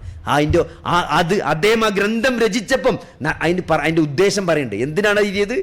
ആ ചെതറിക്കിടക്കുന്ന അമല് ചെയ്യാൻ പാകപ്പെട്ട ചെറിയ ഹദീസുകൾ ക്രോഡീകരിച്ച് ഒറ്റ കിതാബാക്കിയത്, അത് വായിച്ച ആളുകൾ അമൽ ചെയ്യാൻ പ്രേരിപ്പിതരായി അമൽ ചെയ്താൽ അതിൽ എനിക്ക് കൂലി കിട്ടുമല്ലോ എന്ന് വിചാരിച്ചിട്ടാണ്. സഹോദരങ്ങളെ, അങ്ങനെ ജീവിച്ച മുൻഗാമികളുടെ ഒരു പാരമ്പര്യം നമുക്കുണ്ട്. അതുകൊണ്ട് നമ്മൾ ഈ ചെറിയൊരു ആയുസ് കഴിഞ്ഞ് നമ്മൾ ഇവിടുന്ന് മരിച്ചു പോകുമ്പം എന്താണ് നമ്മൾ ബാക്കി വെച്ച് പോകുന്ന പൈതൃകം എന്നാണ്. നമ്മുടെ മക്കൾ മാത്രമാണോ? നമ്മളെ മക്കൾ പോലും, നമ്മുടെ ലിഗസിക്ക് പറ്റിയ മക്കൾ പോലും നമുക്കുണ്ടോ സഹോദരങ്ങളെ? അല്ല, എൻ്റെ വാപ്പ എങ്ങനെയായിരുന്നു, എൻ്റെ വാപ്പാന്റെ ആറ്റിറ്റ്യൂഡ്, ദീനുമായിട്ടുള്ള എൻ്റെ വാപ്പാന്റെ കാഴ്ചപ്പാട് എന്നതായിരുന്നു എന്ന് നമുക്ക് പറയാൻ പറ്റിയ മക്കളെ നമ്മൾ ബാക്കി വെച്ചിട്ടുണ്ടോ സഹോദരങ്ങളെ? അതൊക്കെ യാക്കൂബ് നബിക്ക് മരണമാസന്നമായ സന്ദർഭത്തിൽ യാക്കൂബ് നബി മക്കളെ വിളിച്ചുകൊണ്ട് വസിയത്ത് നടത്തിയത് വിശുദ്ധ ഖുർആൻ പറയുന്നുണ്ട്. എന്താണിത്?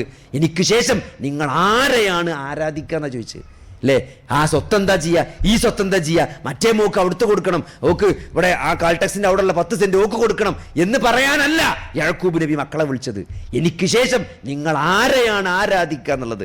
മക്കളെ വിളിച്ചിട്ട് നിങ്ങൾ അള്ളാഹുവിനെ മാത്രം ആരാധിക്കണം, നിങ്ങൾ ശിർക്ക് ചെയ്യരുത്, നിങ്ങൾ ബിദ്അത്ത് ചെയ്യരുത്, നിങ്ങൾ നമസ്കാരം നിലനിർത്തണം, നിങ്ങൾ അങ്ങനെ ദീനിന്റെ ഉപദേശങ്ങൾ പറയുന്ന അങ്ങനത്തെ ഒരു പൈതൃകം ബാക്കി വെക്കാൻ നമുക്ക് സാധിക്കുമോ സഹോദരങ്ങളെ? അതാണ് നിങ്ങൾ മുർസലുകൾക്ക് എന്ത് ഉത്തരമാണ് നൽകിയത് എന്ന് നാളെ ഖബറിൽ ചോദിക്കും.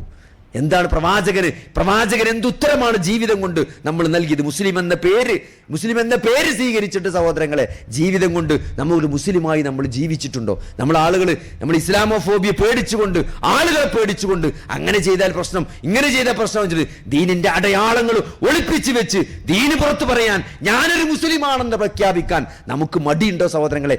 ഇൻഫീരിയോറിറ്റി കോംപ്ലക്സ് ഉണ്ടോ? എങ്കിൽ സഹോദരങ്ങളെ വലിയ ദുരന്തത്തിലേക്കാണ് നമ്മൾ പോകുന്നത്. വമൻ അഹ്സനു ഖൗലൻ മിമ്മൻ ദഅ ഇലല്ലാഹി വഅമില സ്വാലിഹൻ വഖാല ഇന്നനി മിനൽ മുസ്ലിമീൻ. ആരാണ് ഏറ്റവും നല്ല വാക്ക് പറയുന്നവൻ? ആരാണ് നല്ല വാക്ക് പറയുന്നവൻ? അള്ളാഹുവിൽ വിശ്വസിക്കുകയും സൽക്കർമ്മങ്ങൾ പ്രവർത്തിക്കുകയും ഞാൻ മുസ്ലിമാണെന്ന് പ്രഖ്യാപിക്കുകയും ചെയ്യുന്നവനേക്കാൾ നല്ല വാക്ക് പറഞ്ഞവൻ ആരാണെന്നാണ്. അതുകൊണ്ട് സഹോദരങ്ങളെ, അത് പ്രഖ്യാപിക്കാൻ കഴിയണം, അത് പറയേണ്ടടുത്ത് പറയാൻ. എനിക്കത് പറ്റൂല, ഈ ഡീൽ എനിക്ക് പറ്റൂല, ഈ സംഭവം, ഈ സ്കീമിൽ എനിക്ക് ചേരാൻ പറ്റൂല, കാരണം അതിൽ ഇൻട്രസ്റ്റ് ഉണ്ട്, അതിൽ ഇന്ന പ്രശ്നങ്ങളുണ്ട്, അതുകൊണ്ട് ഞാനൊരു മുസ്ലിമാണ് അല്ലേ? ഇങ്ങനത്തെ ഒരു ഇൻവെസ്റ്റ്മെന്റ് പ്ലാൻ, ഇങ്ങനത്തെ ഒരു റിട്ടയർമെന്റ് പ്ലാൻ അതെനിക്ക് പറ്റില്ല, ഈ ജോലി അതെനിക്ക് പറ്റില്ല, കാരണം അത് കോർപ്പറേറ്റ് ജോലിയാണ്, അതിൽ ഇന്ന പ്രശ്നങ്ങളുണ്ട്, അതിൽ ഇന്ന ആളുകളെ മോശമായിട്ട് ചിത്രീകരിക്കേണ്ട ഒരു അവസ്ഥ ഉണ്ട്, അതുകൊണ്ട് അതെനിക്ക് പറ്റൂല, അതെൻ്റെ കൾച്ചറിന് പറ്റൂല, ഞാനൊരു മുസ്ലിമാണ് എന്ന് പറഞ്ഞുകൊണ്ട് ആ തൻ്റെ വിശ്വാസം പറയേണ്ടടുത്ത് പറയാനും പ്രഖ്യാപിക്കാനും നമുക്ക് സാധിക്കേണ്ടതുണ്ട്.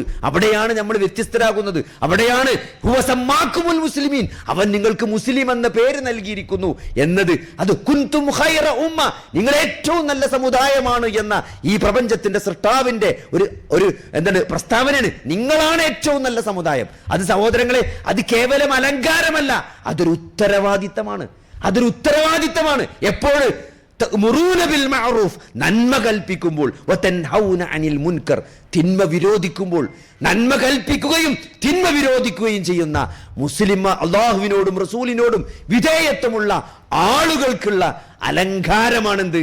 ഉത്തരവാദിത്തമാണ് നിങ്ങളാണ് ഏറ്റവും നല്ല സമുദായം എന്നത്. അത് പേരുകൊണ്ട് കിട്ടൂല, അത് കർമ്മങ്ങൾ കൊണ്ടാണ് കിട്ടുക, വിശ്വാസം കൊണ്ടാണ് കിട്ടുക, സൽക്കർമ്മങ്ങൾ കൊണ്ടാണ്, അള്ളാഹുവിന് വേണ്ടി മാത്രമുള്ള നിഷ്കളങ്കമായ പ്രവർത്തനം. നോക്കി മഹാനായ അലി റളിയല്ലാഹു അൻഹു അതേ യുദ്ധത്തിൽ ഒരാളങ്ങോട്ട് വെട്ടാൻ നിൽക്കുകയാണ്. യുദ്ധം എന്ന് പറഞ്ഞാൽ എന്താണ്? യുദ്ധം എന്ന് പറഞ്ഞാൽ തന്നെ ജിഹാദ് എന്താണ്? വാളുകൊണ്ടുള്ള യുദ്ധമാണ്. അതിലൊരാളെ വെട്ടാൻ നിൽക്കുന്ന സന്ദർഭത്തിൽ അയാൾ മുഖത്തേക്ക് തുപ്പിന്നാണ്. മുഖത്തേക്ക് തുപ്പിയപ്പം അലി റളിയല്ലാഹു അൻഹു വാള് താഴ്ത്തിന്നാണ്. നമ്മളെന്താ ചെയ്യുക?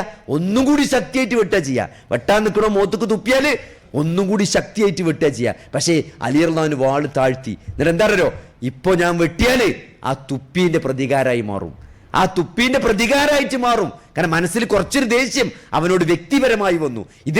ഇതേവരെ വാളുയർത്തിയത് അള്ളാഹ്ക്ക് വേണ്ടിയിട്ടാണ്, പക്ഷെ തുപ്പിയപ്പം അത് വ്യക്തിപരമായി മാറി. കാരണം ദേഷ്യം ഒന്നതിൽ. അപ്പൊ വാള് താഴ്ത്തി വെട്ടാതെ വിട്ടു എന്നാണ്.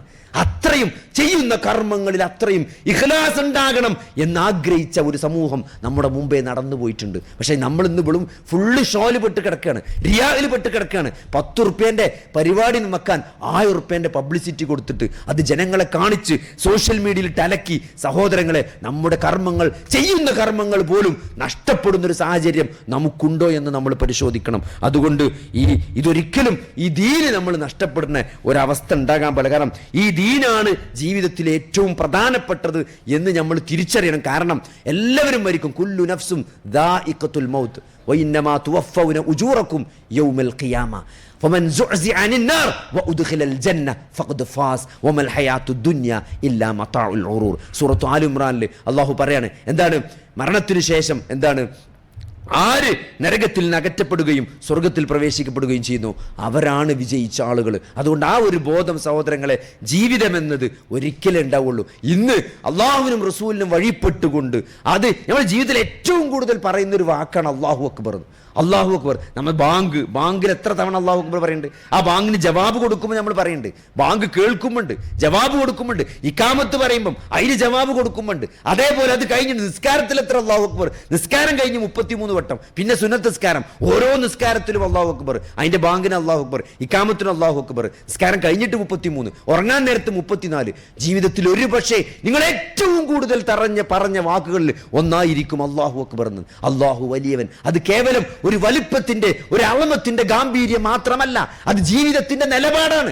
അല്ലാഹു അക്ബർ എന്ന് പറഞ്ഞാൽ നമ്മൾ ജീവിതത്തിൽ ഏറ്റവും പ്രയോറിറ്റി നൽകുന്നത് അല്ലാഹുവിനും റസൂലിനുമാണ്, അല്ലാഹുവിന്റെ കൽപ്പനകൾക്കാണ്. എന്റെ ജീവിതത്തിൽ ഏറ്റവും പ്രയോറിറ്റി ഇന്ന സ്വലാത്തി വനുസുഖി വമഹിയായ വമമാതി ലില്ലാഹി റബ്ബിൽ ആലമീൻ. എന്റെ നമസ്കാരം, അല്ലേ, എന്റെ നമസ്കാരം, എന്റെ ജീവിതം, എന്റെ മരണം, എന്റെ നേർച്ച വഴിപാടുകൾ, അതെല്ലാം സർവ്വലോക രക്ഷിതാവായ അല്ലാഹുവിനുള്ളതാണ് എന്ന പ്രഖ്യാപനമാണ് ജീവിതം. അതാണ് ജീവിതം കൊണ്ട് നമ്മൾ തെളിയിക്കേണ്ടത്. അതാണ് ഒരു വിശ്വാസിയുടെ നിലപാട്. അതുകൊണ്ട് എന്തൊക്കെ തിരക്കിനും എന്തൊക്കെ ജീവിതത്തിലെ സാഹചര്യങ്ങൾക്കിടയിലും ആ ഒരു ബോധം നഷ്ടപ്പെടാതെ ജീവിക്കുക എന്നുള്ളതാണ് ജീവിതത്തിന്റെ ലക്ഷ്യം. അത് മനസ്സിലാക്കിക്കൊണ്ട് ജീവിക്കാൻ അള്ളാഹു നമുക്ക് തൗഫീഖ് നൽകുമാറാകട്ടെ. റബ്ബനാ ആതിനാ ഫിദ്ദുനിയ ഹസനതൻ വഫിൽ ആഖിറതി ഹസനതൻ വഖിനാ അദാബന്നാർ. അല്ലാഹുമ്മ ഗ്ഫിർ ലിൽ മുഅ്മിനീന വൽ മുഅ്മിനാത്ത് വൽ മുസ്ലിമീന വൽ മുസ്ലിമാത്ത്. അല്ലാഹുമ്മ അഇസ്സൽ ഇസ്ലാമ വൽ മുസ്ലിമീൻ വഅദിൽ الشرك والمشركين. ربنا ظلمنا أنفسنا وإن لم تغفر لنا وترحمنا لنكونن من الخاسرين. ربنا هب لنا من أزواجنا وذرياتنا قرة أعين واجعلنا للمتقين إماما. اللهم أحينا على الكتاب والسنة وأمتنا مع الإيمان والتوبة. توفنا مسلمين والحقنا بالصالحين. آمين آمين برحمتك يا أرحم الراحمين. اللهم صل على محمد وعلى آل محمد والحمد لله رب العالمين.